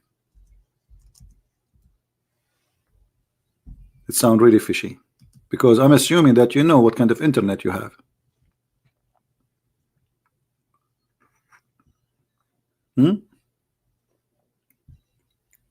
Yeah, you have a da'if internet. Da'if. The internet is da'if. Allah is da'if. The Prophet is da'if. The Hadith is da'if. Everything is da'if in this cult. Even when they go with the war with Israel, they are da'if.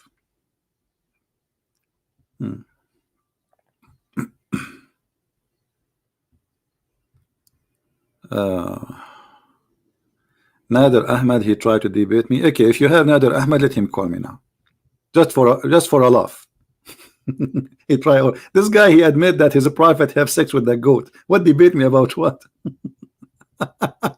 This guy's a kid. He's a stupid. He's a madman. That's why I don't like to talk to people who they have stupidity. Otherwise, he don't even know how to say his prophet name correctly. Like, when you don't bring me somebody is qualified to defend Islam. You Muslims, you are very funny. This guy don't even have high school. Not only in Islam, and even in a normal high school. So from all the Muslims who have beard and blah blah blah, you get me just a kid who agreed that his prophet have. He said, so what's wrong is the prophet have? Isn't it better if the prophet have sex from somebody saying smash the head of the baby?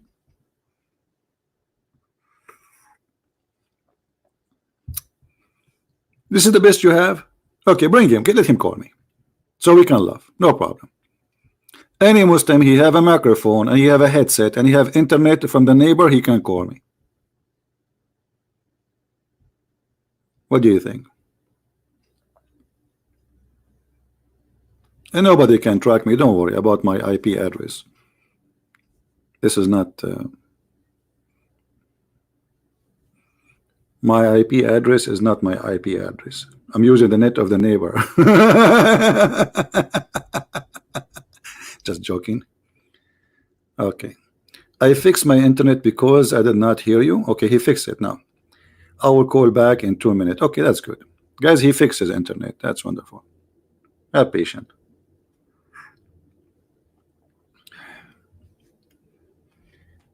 We have the army doing training in our town here. A lot of airplanes coming down, going up, going down. Make me feel excited. Anyone but was in the army before?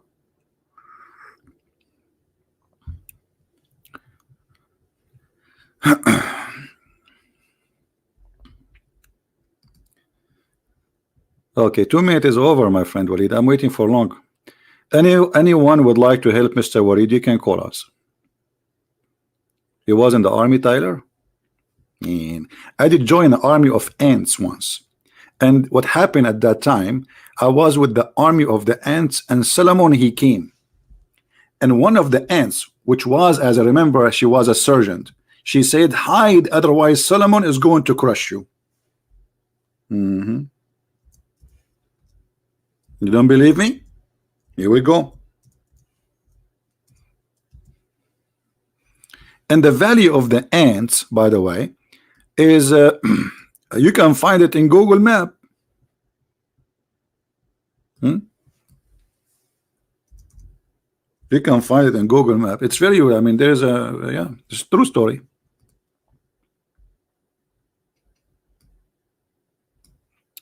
Till I was there at that moment. You see, I enter history by mistake. Till when they came to the valley of the ants, one of the ants said, "Oh ants." I like it when ants speaks. So look, they say, "Oh ants." They don't say ants. "Oh ants." You know, do you know the song that says, "Oh mommy, mommy blue"? Okay. "Oh ants, enter your dwelling last. Suleiman or Solomon and his host will crush you." That's amazing. That's so good. But as I know, ants don't talk, my friend. How she said? What do you mean she said? And Suleiman, he was amused with her speech, which means he heard the speech. But ants are deaf. Truth hurt when I call me. He can call me. Any Muslim would like to call, feel free, my friend. I'm here just to talk to you, no problem. You don't need permission. As long as you are a Muslim, just call me. You do not need permission. Doesn't matter who you are. Let's call Mr. Waleed again, see if it's going to work. Look like it's working.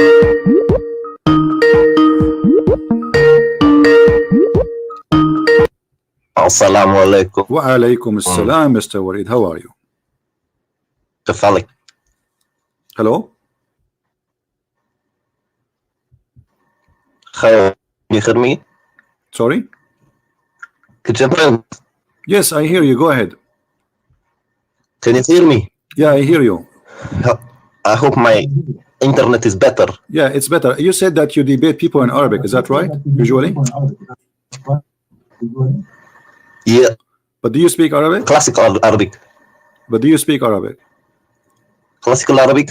You speak classical Arabic? Hello? Yeah, you speak classical Arabic? Is my friends? I hear you. So do you Are you speak? there? I am here. Do you speak a classical Arabic, my friend? Here we go. Speak classical Arabic. Okay. Look like it's not working.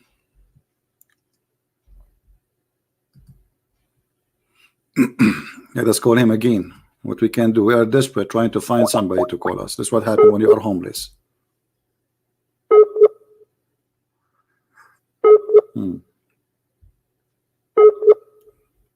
All right. Who is next? Who is a Muslim? He is willing to call us, please.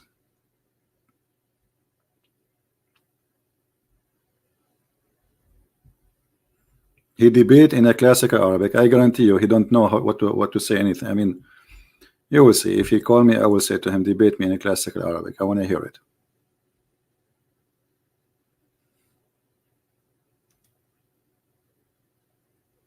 Yeah. My friend, Truth Heart, he wanna call me. Let him call me. What I can do? Okay, Truth Heart, call me, Truth Heart. Go ahead. And what I can do more? You wanna call me? Call me. Are you there, Mr. Truth Heart? Let me invite you like a long invitation. Maybe you like long. Truth Heart, you are welcome to call me. Truth Heart, don't hesitate to refute me. Truth Heart, call me before the end she come to me. Truth heart, Suleiman, amused by your challenge to me. Okay, I'm waiting. I mean, what I can do more? I made just a song just for him. He enter history now. Muhammad, he will take it, he will make a Quran.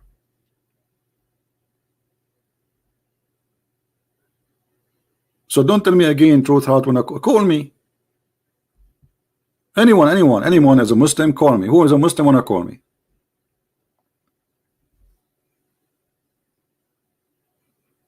Your bad sound? What bad sound? My voice is bad? Really? Now I know. I applied to work as a singer. They said to me, no. Throat coat, horrible, many vitamin D3, 500 XD, no caffeine. No.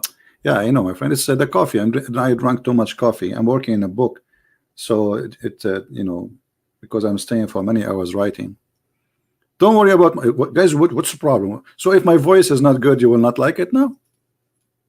Are you here because of my voice or because of what I say? Yeah, I will punish you all. I will sing.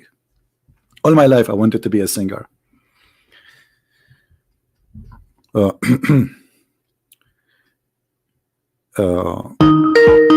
hold on. You see, I'm not lucky. I wanted to sing. Here we go. Hello? Christian Prince. Yes, Mr. Wade. Go ahead, please. Go ahead in the top. كيف حالك؟ My friend, حالتك؟ there is nothing in Arabic. It's called kif khalak. Khalak in Arabic means your uncle. So when you say kif khalak, you're asking me, how is your uncle? Oh boy, they lost it.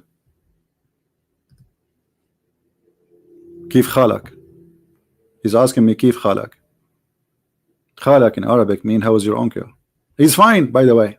Which one? There's like 40 of them.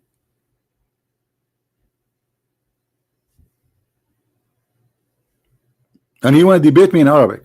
And he says to me, Kif khalak. Oh boy. That reminded me of Elijah. I mean, God is with us.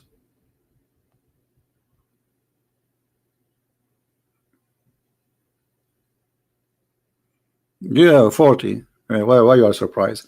My grandfather, you know, one in one, but this is a long time ago. We have one lunch. We have 96 male, 96 male, just male, over the age of 18, and they are just from one grandfather. Over the age of 18. We are not counting boys, little children, or girls. No, just male, who they are grandsons of one grandfather. 96. Only.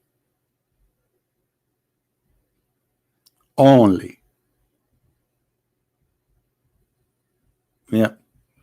So anyway, any Muslim wanna call us? Yeah, we can. By now they passed already. They passed the 200, I guess. But this is all the news. I mean, I was at that time. We count them. You know, I was a kid too. I was like, you know.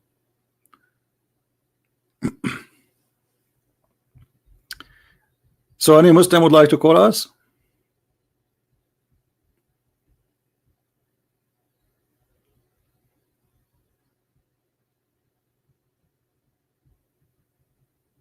Yeah, this is why when people they invite me to come, I say, can I come with my cousins? They have no idea what they are talking about. So they say, yes, sure. Oh boy.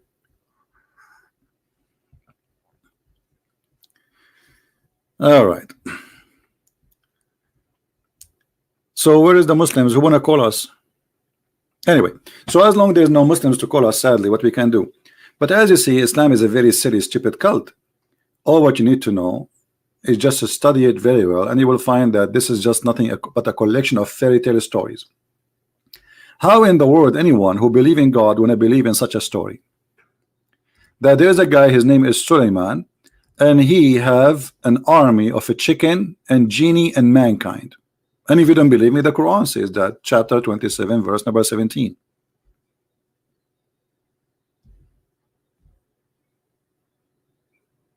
I mean, this is God speaking about his prophet Solomon. Or this is Muhammad copying the Jews' legions which they used to tell to their kids about Solomon. Muhammad the thief, he copied what the Jews they tell to their children about the great King Solomon, the great King David, you know, and there's tons of fiction stories. There's a book, it's called The Legions of the Jews. You can go and search it in the internet and you will find that this story exists there. And this is where Muhammad he got his story from.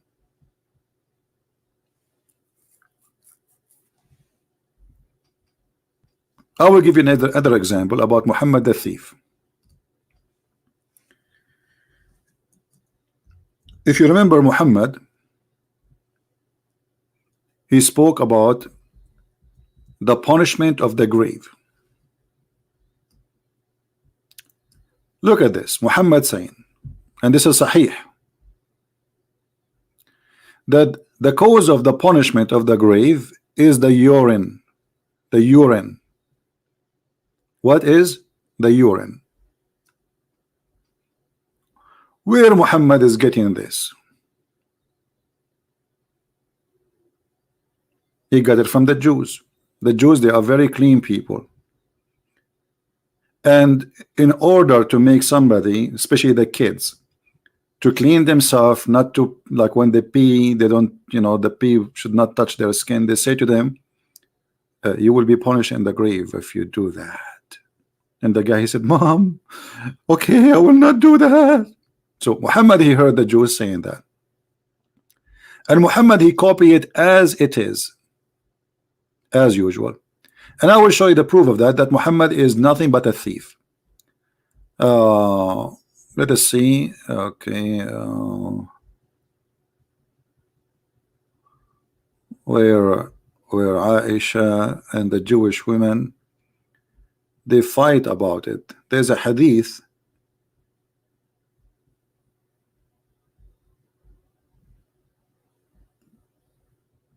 Here we go. And this is a Sahih hadith too. A Jewish woman entered into me, Aisha's talking, which means to her house, and said, the torment of the grave is because of urine. Because of what? Because of urine. I said, you're lying, Aisha. She is smarter than this, so she don't believe in that. So she said, no, it's true. The Jewish woman, she said, no, it's true. We cut our skin and the clothes because of it. The messenger of Allah went out, which means from his room, and to pray, and he heard our voices become loud. So he said, what is this? What's happening? So I told him that what she had said, that's the punishment of the grave, most of it is from the urine. He said, she spoke the truth. Oops. Muhammad, he took the side of the Jewish woman. She spoke the truth. And look what Aisha, she said, exposing the liar Muhammad. And she said, Aisha, after that day, he never offered any prayer, but he said, following the prayer, Rabba Jibreel wa Mikael wa Israfil, adding, saying, protect us from the punishment of the grave. Do you see it? So Muhammad never mentioned the punishment of the grave before. Never ever. Since he heard the Jew saying that to Aisha, he never offered a prayer unless he add, I seek refuge by Allah from the punishment of the grave. Muhammad Ayub Ahad, he's saying free Palestine. Okay, my friend, this guy, he hate Allah, because according to the Quran, it says that Allah is the one who gave Palestine to the Jews. Let me get you busted. No, don't block him. He's a poor guy. Here we go. According to your God, Allah, he assigned the land which is called Palestine to the Jews. So are you striking against Allah or against Israel, brother? Because the one who strike against Israel, he is striking against Allah, and the proof in front of you. Do you see it? Shall I say takbir or you say takbir? Say takbir. You take a beer, I take coffee. Why Allah he gave the land to the Jews? He never even mentioned the word Palestine, brother. And look in the translation, they put between two brackets Palestine. Oh my people. Hello. السلام عليكم. Hey, Waleed, are you going to talk? أنا آسف لا تتكلم فصحى عربي. You don't you don't speak Fassa Arabic? You don't speak Fassa Arabic. Do you know what Fassa mean? Fassa is the grass they give to the goat. So he don't speak Fassa Arabic. And the funny, he was challenging me to debate in Arabic. I don't speak Fassa Arabic. Oh boy. You don't speak Fassa? Do you speak حصة؟ ايش رايك تحكي انت فصة وانا احكي حصة وكل واحد يفصفص على كيفه؟ فصفص لي وانا فصفص لك. شنو هذا؟ And he speak Arabic. He want to debate me. Like when you hear this, I thought this guy is a big sheikh. He want to debate me in Arabic. He must be a big sheikh. And by the way, he have a beard in his picture. Oh boy.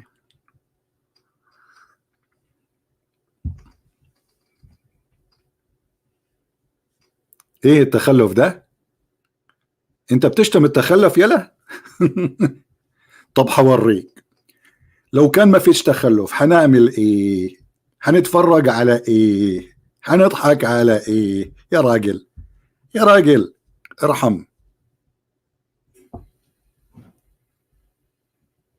Anyway, any Muslim would like to call us?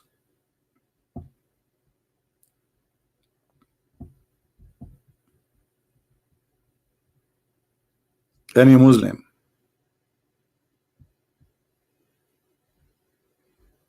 Heavy accent? Heavy accent?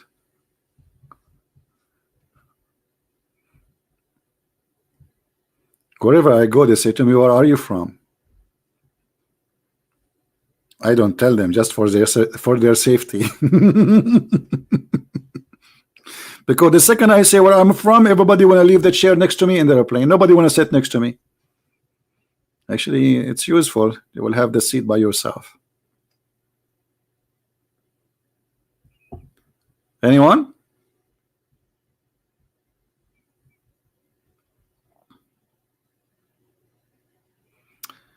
Thank you, Light. I'm just joking with you, my friend.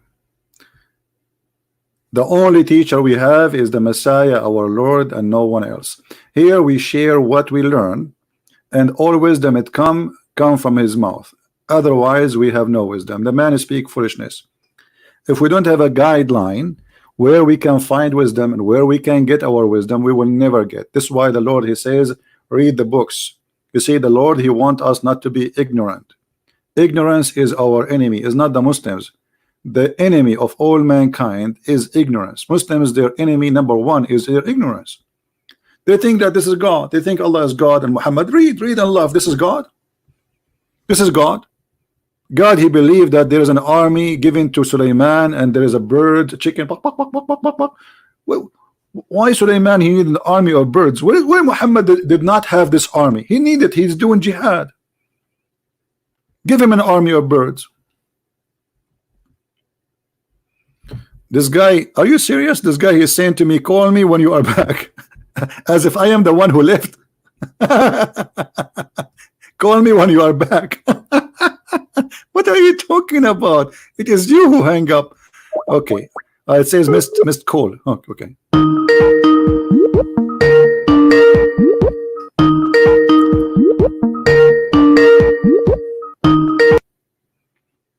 Hello? Yalla.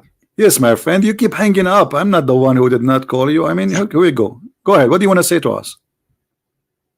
My internet was very bad. Okay, what I can do, my friend, did you say inshallah before you call me? You should say inshallah, because if you don't say inshallah, there's a prophet who want to have sex with 99 women, but he forgot to say inshallah. So Allah, he gave him a half a child. Do you know the story? Yes. Okay, why is that? Why Allah, he gave him he gave him half a child? He forgot to say inshallah. Solomon.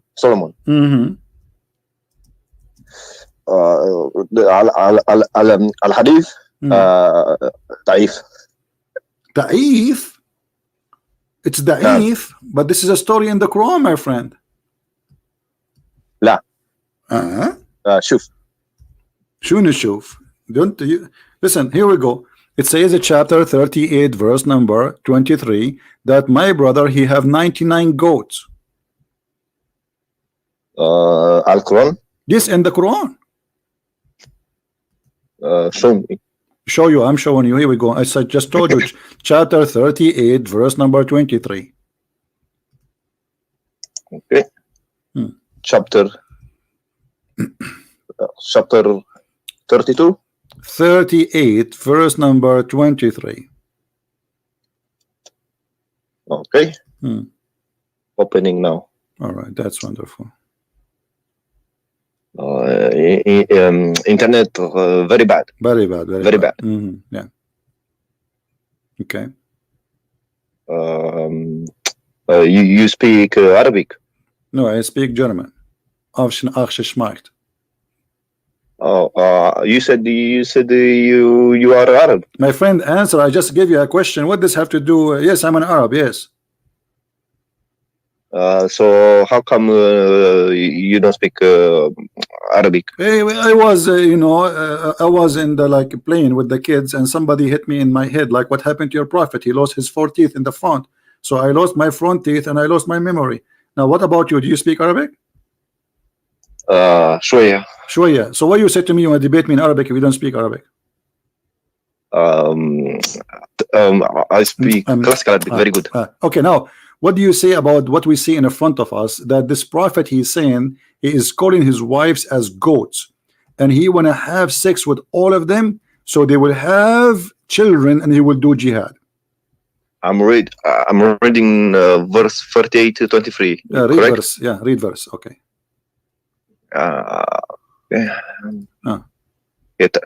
Indeed, this my brother has 99 wheels and I have 1 wheel, so he said in trust. What has this to do? Well, I'm asking you. This not relevant. This is not relevant. Why not relevant? You said to me that this hadith is weak, but this is as I know, this is not weak. This is Quran, first of all. Chapter 38, verse 23. Is that you said to me this is weak? Who told you that this is weak? But what is this? Indeed, this my brother has 90. Okay, so this guy, he want to have sex with 99 women, 100 women, less one, and he want to make them have babies so he can do jihad. And here we go. This is the hadith. This is a da'if hadith. What do you think? It's da'if hadith. What do you think?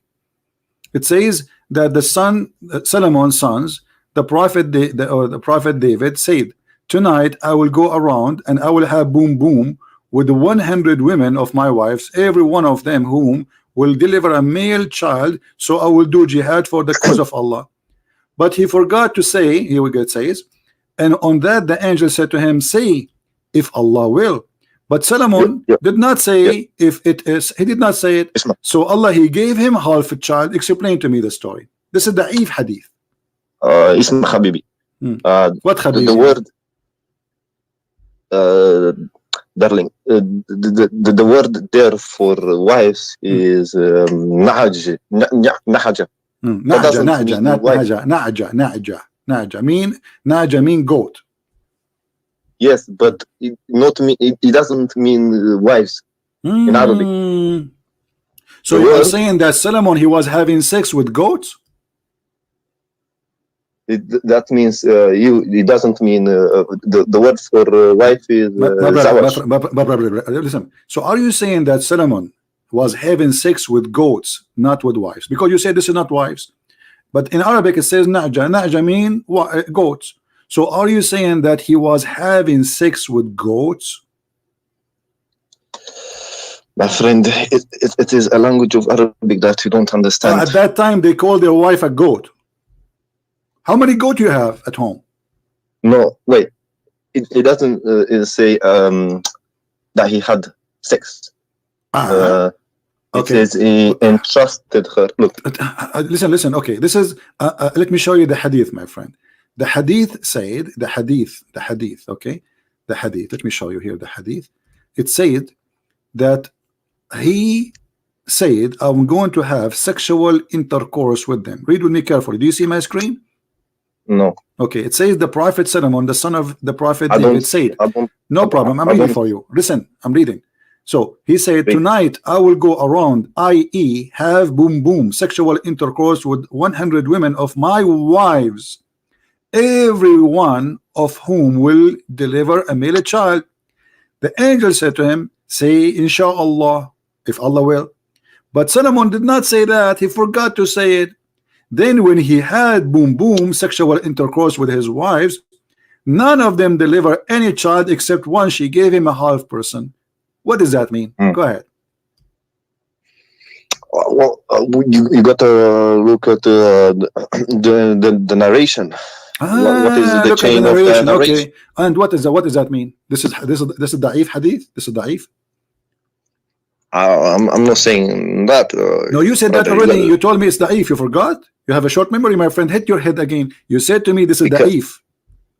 Because the chain of the narrator. So this is da'if. This is da'if. Yes or no?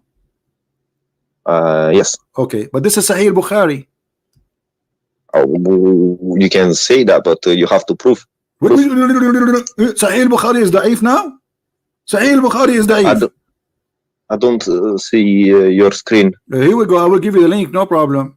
This is Sahih Bukhari. Internet is hadith bad. Number, no problem. Sahih Bukhari, hadith number 5242. I'm calling you from my phone, not I don't from care, William. laptop. No problem. I will give you the link. Here we go. I will give you the link. No problem. Okay. Don't forget to say inshallah before you open it, because it's not going to open if you don't say inshallah. Look what happened to Sulaiman. He have sex with 99 women, and then Allah deliver him half a child. What does that mean, half child? Do you know what half child mean? Yeah. What does that mean, half child? Premature. Premature. So is Allah punishing Sulaiman, giving him half a child? No, premature. Read the Arabic. Do you understand Arabic? Yeah. Okay, open the link. I gave you the link in Arabic and read it for us. Let us see if you read Arabic. Go ahead. Let me go. I did not receive anything. No, I gave you a link, my friend. Don't tell me you did not. Click at the chat.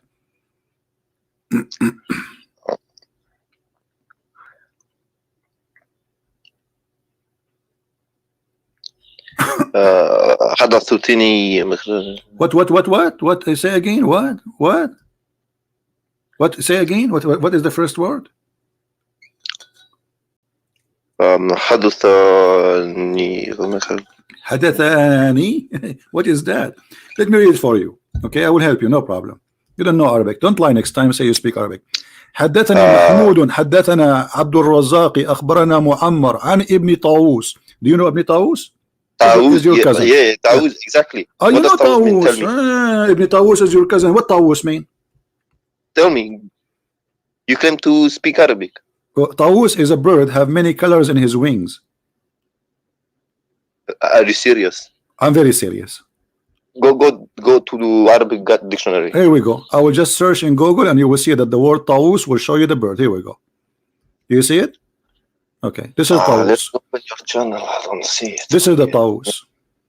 Let me try. Are you Give me 1 serious? second. I'm opening your YouTube channel. Okay. 1 second. Uh-huh. You know, internet here very bad. I understand. The internet is very bad. Islam is da'if, Hadith is da'if, Quran is da'if, internet is da'if. Anything the Muslim touch is da'if. Israel is strong. Okay. Okay, I see. Now I see. I see bird. This is the bird. This is Tawus. You said to me, are you serious? Here you go. My friend, copy the word, put it in dictionary. Let's everybody see what the word means. Okay, here we go. So I will copy the word. I will put it for you in dictionary. All right. In front of my eyes. In front of your eyes, no problem. Here we go. Just wait. Hold on. Let me open the dictionary site. All right. Internet very bad here. The internet is very bad, for sure, very bad. Very hot, you know, outside. Okay, here we go. This is the dictionary, and I will put the word طاووس. It's a name of a bird. Here we go. Do you see it? Yeah. So yeah, what it means? Yes, but you know, Arabic it can mean many different things. It can mean many different things. You know, my friend, I want to learn. Okay, what is the other meaning for the word طاووس? I'm listening. We use the طاووس for, you know, for many different birds. Okay, give me what other meaning for طاووس? We showed you that طاووس is a name of a bird. Now, what is that? It can also mean hills. Hills? You know, hills? Hills mean طاووس? No. Hills for women. You know, women when they were hills. Really? Man. Yes. My friend, aren't you the one who says to me, show me dictionary? Yes, that would mean. Okay, well, this is the dictionary. The dictionary says this is what it means. Read carefully. This is what dictionary is saying, and not me.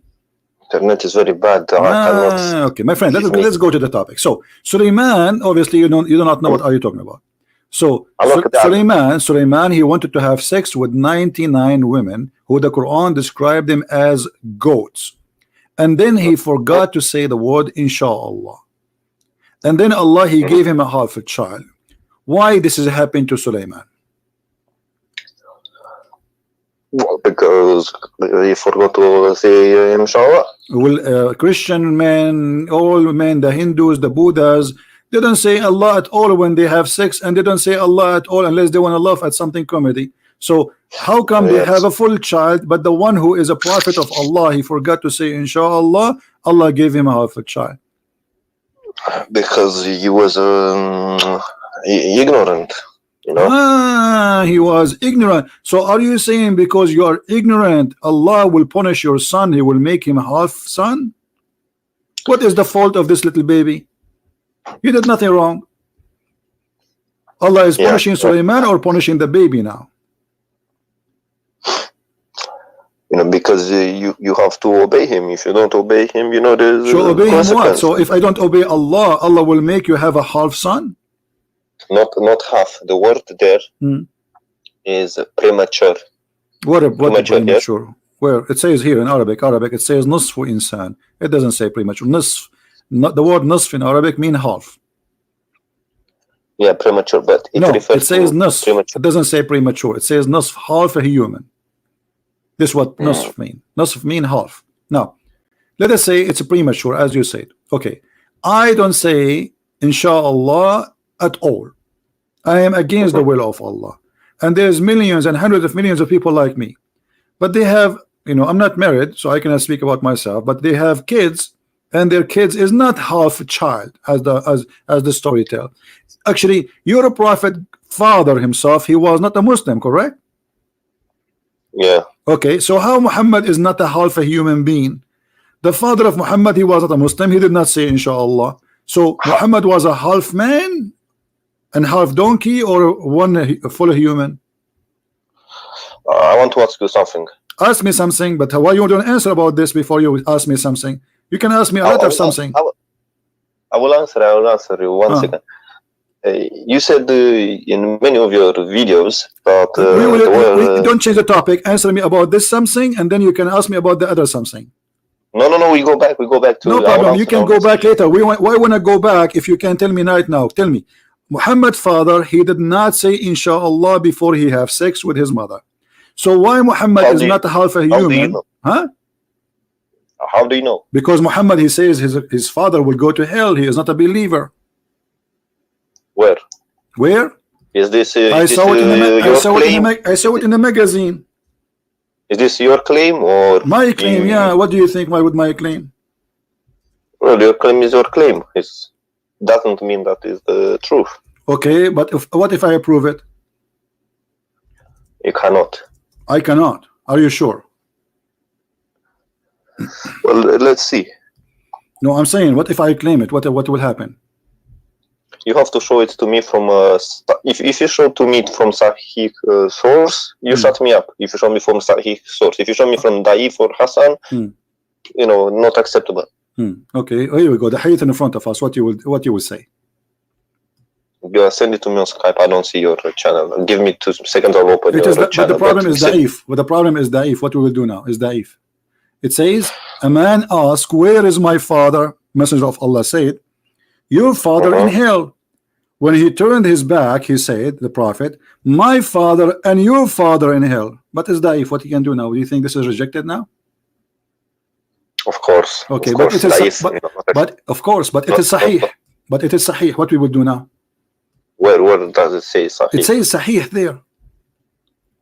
Where? It says there. I don't. Send it to me on Skype. Okay, I will send it to you on Skype. Can we go back to other topic? Yeah, we are in the topic. So you said to me, the Prophet. This is the topic. I mean, either you agree, that the story you are giving me is a stupid, or you agree that this Muhammad is a liar. Al-Albani. Is it Sahih or not? It's Al-Albani. What Al-Albani? This is, first of all, this is Sunan Abi Dawood. The whole book is authentic. It is authentic book. The books of Sahih are 6, and this is your Muslim website, and the grade of it, it is Sahih. Who said it's Sahih? I said that because I learned that from universities. Do you have an Islamic degree? No. I do. So the books of Sahih are 6, and one of them is Sunan Abi Dawood. I know. Okay. No, you do not know. Don't tell me you know nothing. Now answer. So your Prophet father, he's in hell because he's not a believer. So he did not say inshallah. Now we go back to 0. So why Sulaiman? Because he did not say inshallah. Allah, he gave him half a child. What happened? Wait. It says a man to what is my father messenger. But this is not the prophet talking. No, the prophet talking. But the man asked. Yeah, the man, he asked the prophet, and the man, he's gone. So Muhammad, he says to him, because he got upset. Oh my God, listen. He says, just read English, okay? Read. A man asked, a man, yes, where is my father, messenger of Allah? Okay. So a man asked the messenger, and the messenger said, your father is in hell. So he's not talking about his father, he's talking about the father of the man. But he said, you understand now? My father and your father.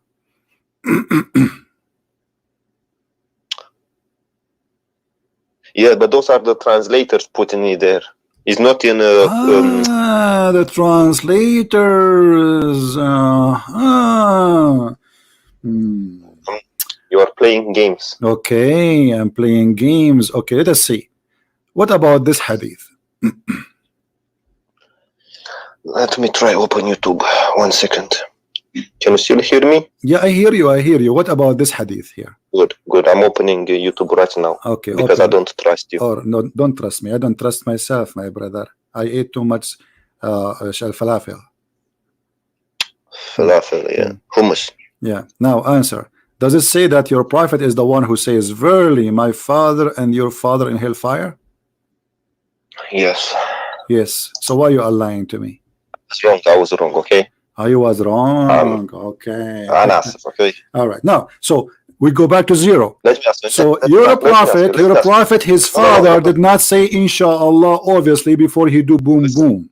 So now, why Sulaiman, his children became half children when Sulaiman is a believer and he want to even do jihad, he want to have kids so he can kill Christians and Jews. So why Allah is giving him half a child just because he forgot to say inshallah? But your prophet father, he did not say inshallah at all, yet he gave him half Muhammad.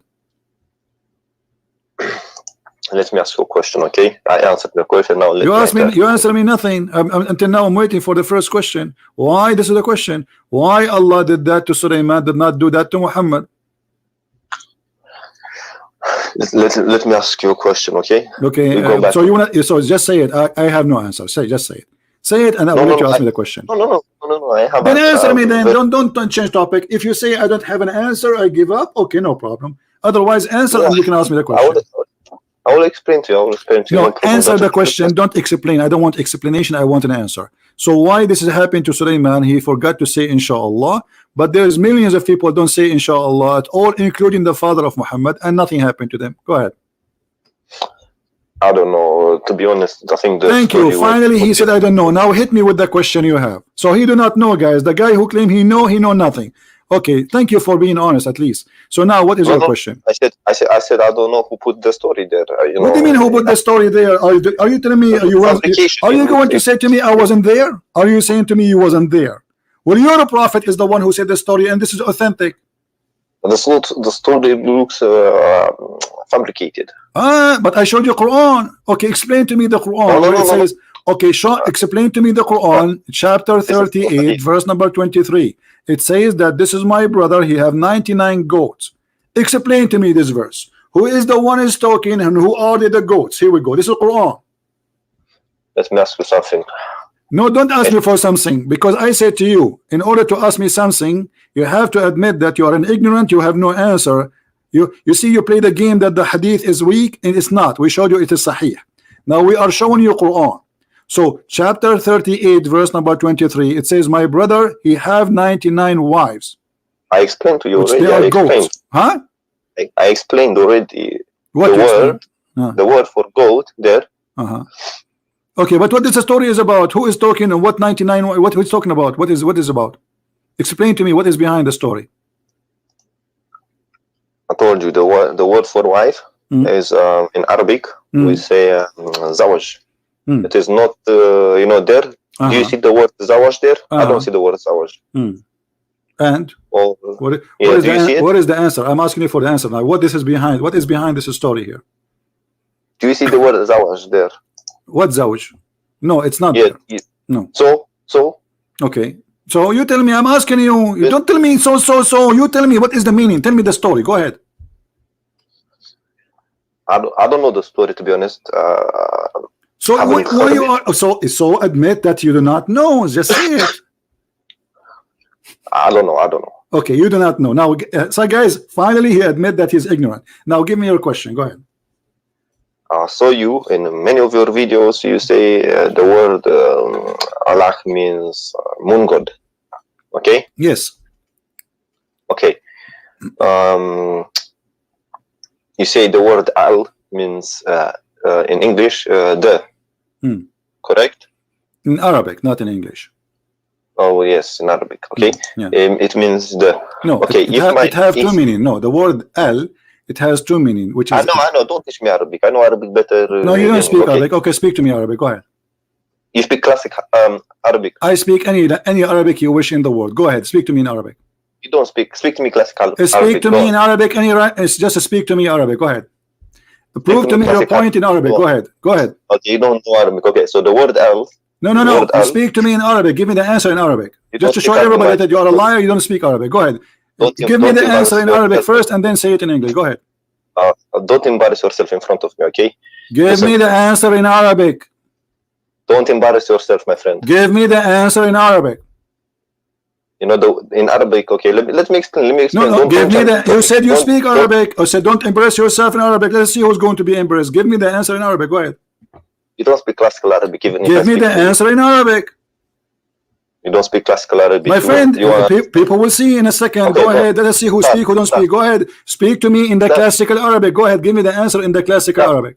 You start. You claim you speak classical Arabic. You speak to me. I'm waiting. What do you mean speak? Okay. هذا المتحدث معي حمار ابن حمار وفي رأسه رسن. Here we go. I spoke to you in Arabic, and now I want you to prove me wrong. What is this? What is this, my friend? Is this classical Arabic? Yes. Translate what I said. Can you translate what I said? Oh my God. This classical Arabic. Yes, this is okay. I will give you. Okay, hold on, guys. This guy, yes. he don't agree that I said classical Arabic. Okay, I will say to you. Okay, I will say to you. Listen, hold on. والوالدات يرضعن أولادهن حولين كاملين. Is that a classical Arabic or not? that try not to fart. Try not to fart. You said this is fart. This is Quran. You eat it. I was reading Quran for you. This is Quran. Here we go. This is the chapter 2, verse number 233. I was reading Quran for you, and you said try not to fart. Everybody heard you. You're scared. See, you're scared. Everybody heard you. I was reading Quran in the classical Arabic.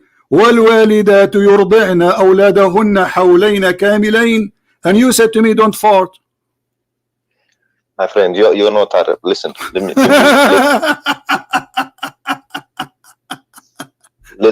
let me ask you my question. Okay, don't be scared. Just get lost. We spanked you as enough.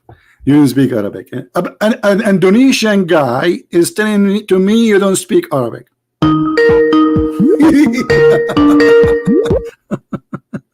Why you hang up to my face? Because you are stupid. Okay, are you going to speak to me in Arabic or not? I challenge you to speak to me in Arabic. Why you hang up to my face? Speak in Arabic, otherwise don't waste my time. I want to speak to you in Arabic only, classical language. Go ahead. I don't hear you for some reason. Listen. What? Why you hang up? What? Don't go. Don't go. Speak to me. Give me the answer in Arabic, please. Can you stop being scared? Give me the answer in Arabic. You claim that you speak Arabic. You are a liar. You don't speak Arabic, and you accuse me that I am reading Quran and you call it fart. Shame on you. You called the Quran fart. How dare you? How dare you? I was reading the Quran. I was reading the Quran, chapter 2, verse number 2. My friend, don't tell me your friend. I'm asking you. Did I read the Quran for you and you said stop farting? I was reading the Quran for you, chapter 2, verse number 233. So why you said stop farting? I was referring to the things you said before. No, you said the word farting after I did read this. Listen, let me ask you something. Ask me something. Okay, so the word you said the word. Don't be scared. Let me ask my question, okay? Okay. Because you said you cannot refute me. You said the word Allah means the, and Lah is the name of the moon god, correct? Yeah. Okay. If my name is Theodore, does that mean that my name is Odor? You understand me? You are very smart. Abdul, I'll type. Okay, you said you speak Arabic, right? Can you read for me this word in the screen? I don't see. I don't. So okay. If my name is read for me. Read for me. Hold on. Read for me. The second word, the second name of Allah in the Quran. The second name.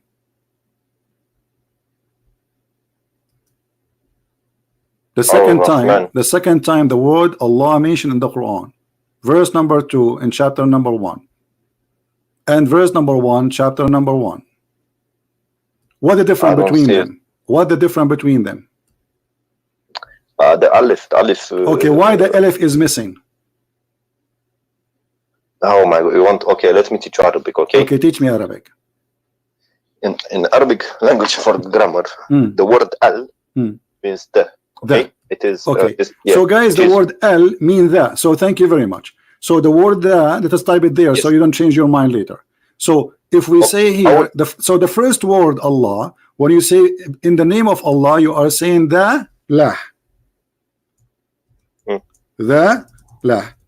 Thank you. Listen, look. You just to prove my point. So Allah, your God name is not Allah. Your God name is lah. Yo, see, look. Look in the chat. Look in the chat, everybody. Look. My friend, if my name is I want to answer. No, this is the name of God. What Theodore? What Theodore? Are you stupid or what? This is Arabic. And now I want you to answer. You just admitted that the first two letters in the name of your God, you just admitted, everybody heard you, that the first two letters in the name of your God, according to you, is the. You said that, not me. The lah. So what's the name of your God? We don't understand. You said that, not me. I'm just going with you. You are the one who said to me, do you know what the first two letters? You said yes, the first is that. This is I said to you, why in the Allah in the second verse disappeared the alif? I said, what the difference between them? You said to me the alif. Okay, I said, so why? You said because the first two letters in the first one is the, equal to the. So the name of your God is lah. And what is lah? We can search right now in Google. We'll find that lah is the moon god. See how stupid you are. See. Well, I am if I am stupid, teach me. Isn't you who says to me the name of your God is Allah? You're not letting me talk. You're not letting me talk.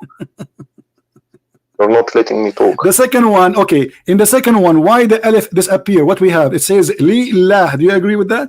Alhamdulillah. Do you agree with that? Are you letting me talk, or I'm asking? Yes, you are talking. I'm asking to you. Number two, Allah. Number two. Does it say Lillah? Lillah. Do you agree with that, or I'm lying? You are putting words. Do you agree? No, you said that. It's recorded. Everybody will laugh at you. It is recorded. You cannot say you did not say that. So when you say Lillah, Lillah, what the word Li mean? What the letter Li mean? Lillah. What Li mean? As long as you claim you speak Arabic. You're not letting me talk. I'm asking you. What's wrong with you? What Li mean? Lillah. Alhamdulillah. Alhamdulillahi Rabbil Alameen. It's okay. So what Li mean? Isma Hamar. Isma Hamar. Listen. He's calling me donkey now. By the way, Abdul, you don't say Hamar. You say Himar. Ya Himar. Don't call me Hamar. Yes, yes. Himar. Yes. Okay. So let me ask you. As long as you are calling me Himar, don't you know that your prophet wife, her father his name is Jahsh? What Jahsh mean? It's mean donkey. So your prophet, he married from a woman, her last name is donkey. And not only that, your grandfather, the prophet name is Kilab, which means dogs. So your prophet is the son of dogs and married to the sons of donkeys. So why you are calling me names of animals? Now, answer. Lillah. Who is Li and what is Lah? You speak Lebanese Arabic. You know, that's not Arabic. Answer me. Lillah. Who is Li and who is Lah? What Li mean and what Lah mean? If my name is Theodore, does that mean that my name is Odor? Your name. You're playing games. Your name is the back door. Your name is the back door. Now answer. Don't change the topic. This is the Arabic. This is the name of your God. La. Lillah. What Li mean and who is Lah? Okay, let's go to the Bible. In the first verse of the Genesis, it says, listen, see, you're gonna hang up on me now. You're gonna hang up on me. Yes, now. I will hang up on you because you are a coward. You are running away. I'm asking you why you don't want to answer. You are the one who chose the question. You are the one who chose the topic. You said to me, I want to ask you something. I want to ask you something. I want to ask you something. And finally, I said, okay, ask me something. You said to me, you said that the Allah is the moon God. Why you are changing topic now? Isn't it you who chose this topic? Elohim. Tell me, what does that mean? No, God's il is mean God. Il. Hold on. Thank you for saying that. Let me ask you. In the Quran, it says that there's an angel. His name is Jibreel. What is the last two letters of Jibreel? Bereshit bara Elohim. I'm asking you, what is the last two letters of Jibreel? Jibreel. Is the word mean God. Your false prophet, he stole the word. You do not know that Jibreel is not a name. It's a sentence. Now, if I ask you what the word Jibreel mean, what you will say? In the Hebrew. I'm asking you what Jibreel mean. In the Hebrew. My friend, I'm explaining. Let me explain. In the Hebrew Bible, it says Gabriel, not Jibril. No problem. This is in English. Okay, I'm asking you in the Arabic. In your Quran, what Jibril mean? Jibril, we don't know the name. You know what Jibril what means. Do you know? So are you saying to me, you Muslims, you stole the name from the Jews, but you do not know what this means? It's the Arabic way of the name Gabriel. I'm asking you, so no problem. The Arabic way. So what is the Jibril mean? We don't know.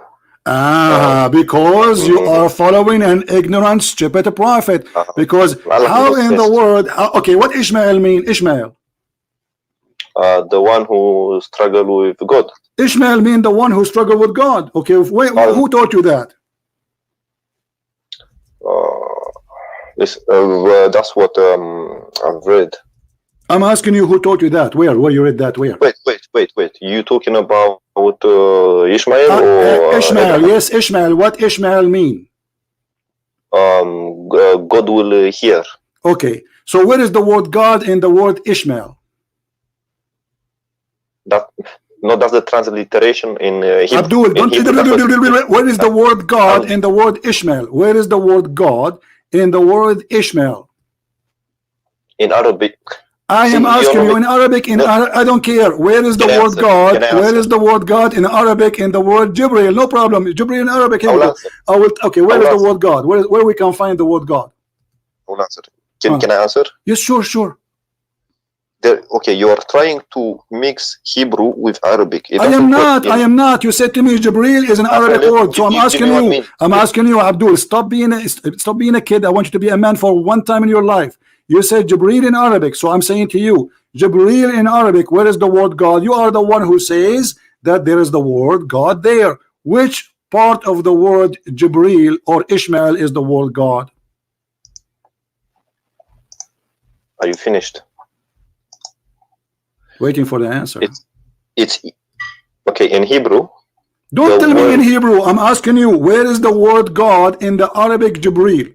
Which is what is the word God in the you said to me Jibril name include the word God. I didn't say Jibril, I said Gabriel, not Jibril. Gabriel. Okay, in Arabic Jibril. When we say Jibril in Arabic, the Quran, when we say the word Jibril, where is the word God? What the word Jibril mean? If you're not letting me talk, I cannot talk. Listen.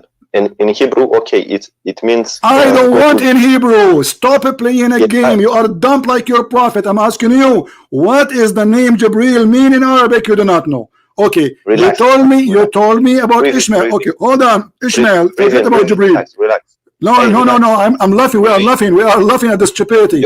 You're gonna have heart attack. No, the one who have heart attack is your prophet, and he died from poison. He's already dead. I'm alive. And here we go. You cannot answer me. All of you, 1.4 billion Muslims, none of you knows what Jibril mean. This is because your prophet is a thief. It means God will hear. It mean what? God will hear. God will hear. Guys, God will hear. Jibril. This is the meaning of Jibril. This is the meaning of Jibril. This is the meaning of Jibril. This is the meaning of Jibril. God will hear. Where do you get this from?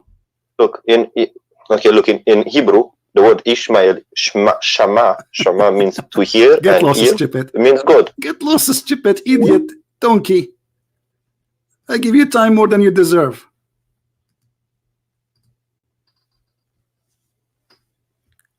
You just proved to us that your God Allah is the moon God. That's your word, not my words. However, the al, it means the in Arabic, yes. But in the ancient Aramaic, al is equal to the word God.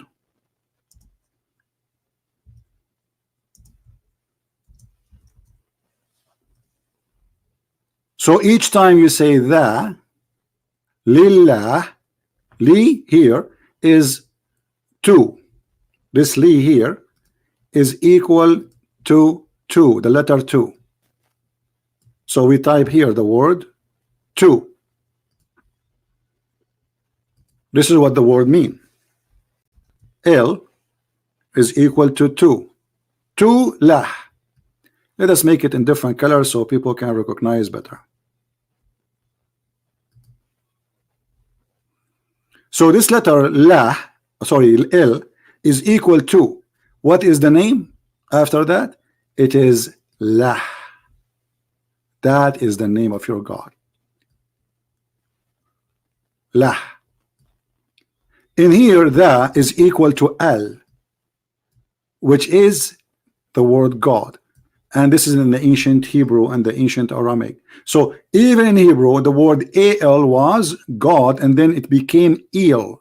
So Israel, it was Israel. Ishmael, it was Ishmael. Gabriel was Gabriel. In the New Hebrew, the letter al, which is equal to God, it's not a name, it's just a word meaning God, is transformed into El. So we say Jesus is Emmanuel. He is God with us. And this is what happened when you have a thief who copy names, but he do not know what those names mean. The same we find with the fool Muhammad. If we go to chapter 36 in the Quran, we find that Muhammad is quoting his God as seen. Yasin. What Yasin? Who is Yasin? Look at the name of the verse. You can change to any translation. You will find that the Muslims, they have no idea what this is mean. What Yasin? Yasin. Ya is a word equal to God. It's not a name of God. It's a word equal to God. Generic word for God. But this is in the Aramaic language. Sin is the moon god. And this is why the Muslim, they could not translate it, because nobody knows what is that. You go to the interpretation, everyone he is guessing. Some they say this is Aramaic and we do not know what Allah mean by that. But Yasin or Yasin is a word mean God, seen, God, which is the God of the moon. And those who they are Christians who used to worship sin when they were pagan, they use the word sin today when they translate something as equal to sin. So they say this is sin, this is pagan, this is sin, this is sin. So your God, one of his name is sin. Do you see it?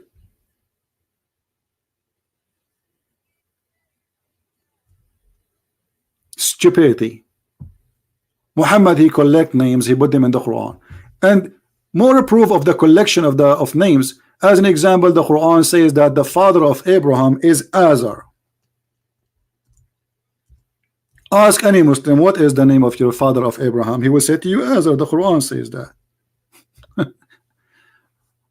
The stupid author of the Quran, he thought Azar is a word mean, or it's a word which is a name, but the fact it's not. It's a word mean a fool. So Abraham, he said to his father, Azar, foolish, are you going to worship idols? The stupid Muhammad, he thought that the word Azar is the name of the father of Abraham. But all of us, we can go right now. It take you 2 seconds to search what is the name of the father of Abraham in the Prophet Google, peace upon him, and you will find that there's nobody ever mentioned such a name. But the fool Muhammad, he thought the word fool is the name of the father of Abraham. Have you ever an Aramaic person, he will call his son fool? And now the Muslim, they think that Azar is the name of the father of Abraham. But this is a word mean fool. Muhammad, he copied from the one who was translating from the gospel and from the Torah, which his name is Waraq ibn Nawfal, and the hadith referred to that clearly in Sahih hadith. So Muhammad, he heard him saying that Abraham, he said to his father Azar. Muhammad, he thought that Azar is the name of the father, but in fact he was saying to him, father, foolish father, you should not worship idols. Makes sense, right? That makes sense. This is foolish, father, you should not worship idols as God. And this is what happened when you follow a thief like Muhammad, who do not know what he is talking about. And this is why they do not know what Jibreel mean, what Ishmael mean, what Israel mean, what Mikael mean, what Israel, all those names Muhammad, he copied from the Jews, and he have no idea. What Abraham mean, they don't know. What Isa mean, they do not know. They don't know. What Moses mean, they don't know. For it is a theft religion. Can you show us reference? Yeah, this, you can go and ask anyone who studied the ancient Aramaic, and he will show you. Azar is a fool, foolish. It's not a, actually, even in your Islamic interpretation, later they notice the Christian, they start laughing at them, and they said Azar is not the name of the father of of Abraham. There's many Islamic scholars that discover that this is stupid, but it's too late.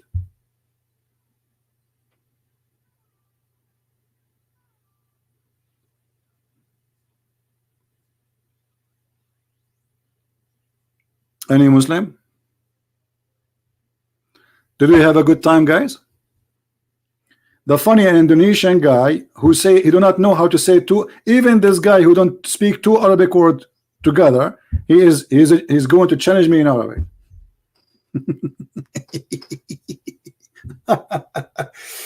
By the way, I want to tell you something. I just ordered a lot of glue from Amazon.com. Because each time Muslims, each time I go online, the Muslim, they destroy me. and I spent the day after that trying to glue myself together. So don't forget, thank you for your donation, because we are using it for a glue. If you wonder where the donation is going, it's for a glue, brother. Do you see what happened? I wish I can show you my face now. I have a lot of dark spots in my face right now from the beating of this guy. This guy was beating me all over.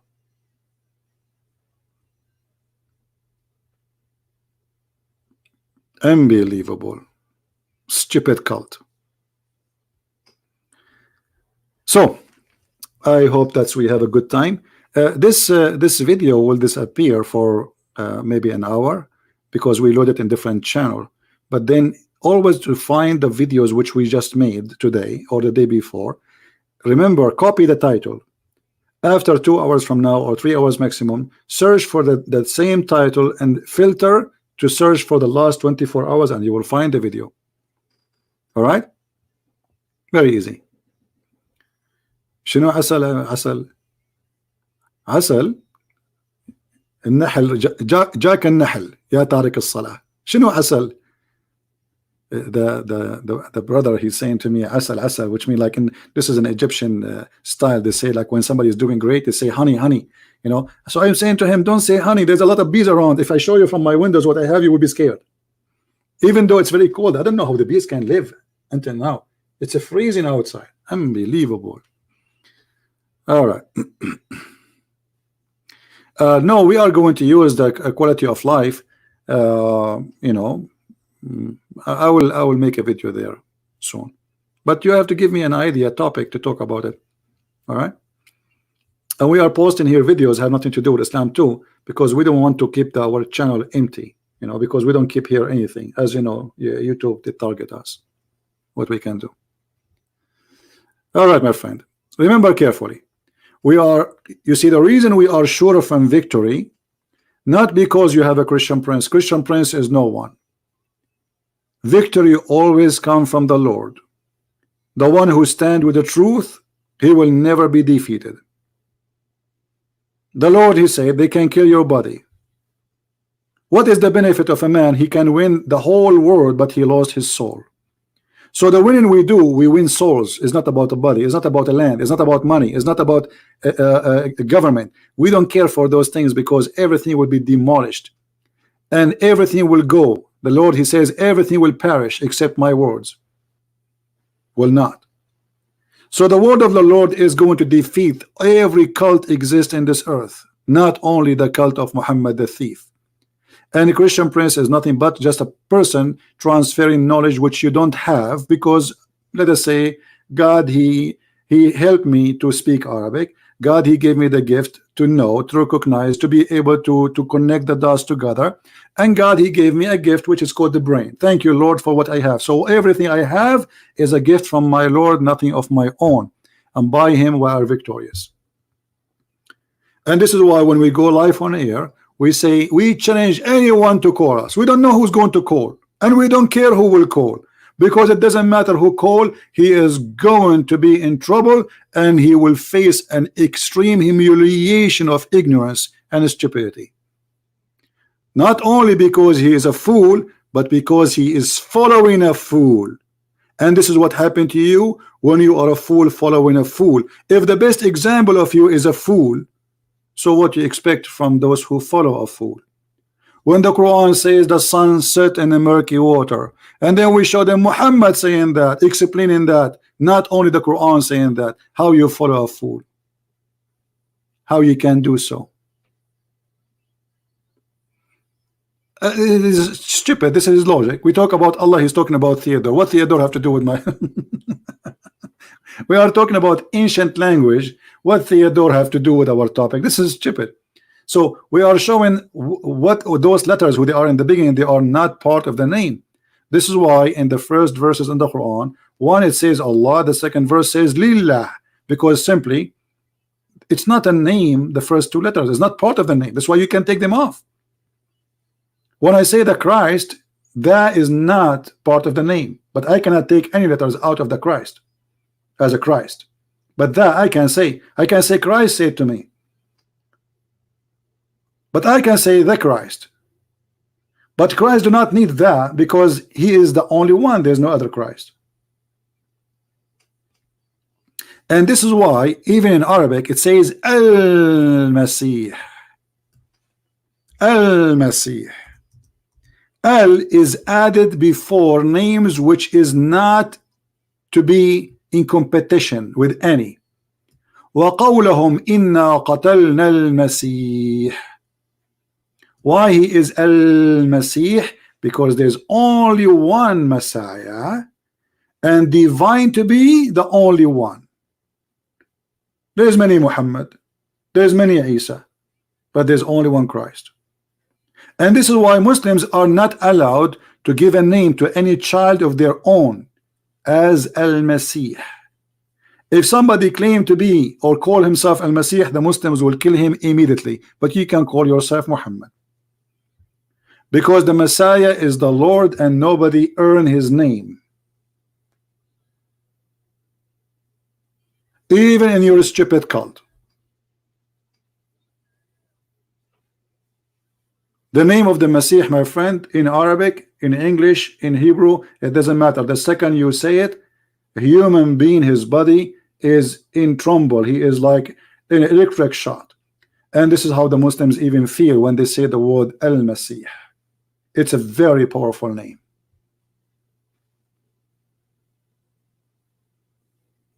It doesn't matter who is the one reading the name. The second you say the Messiah, you feel something different. And maybe many people do not know. There's a lot of churches in the Middle East sponsored by the donation of Muslims for the sake of Al-Masih, because they knew Muhammad have no healing. Anyone have a problem from the Muslims believe he go to the Messiah asking for help. He don't go to Muhammad. Muhammad, he died because of a poison, and Allah neither him could not save him. Very slow death. That is Muhammad. And this story here raised many questions. If Muhammad is the most beloved prophet for Allah, as Muslims they claim, so why Allah he saved Isa but he did not save Muhammad?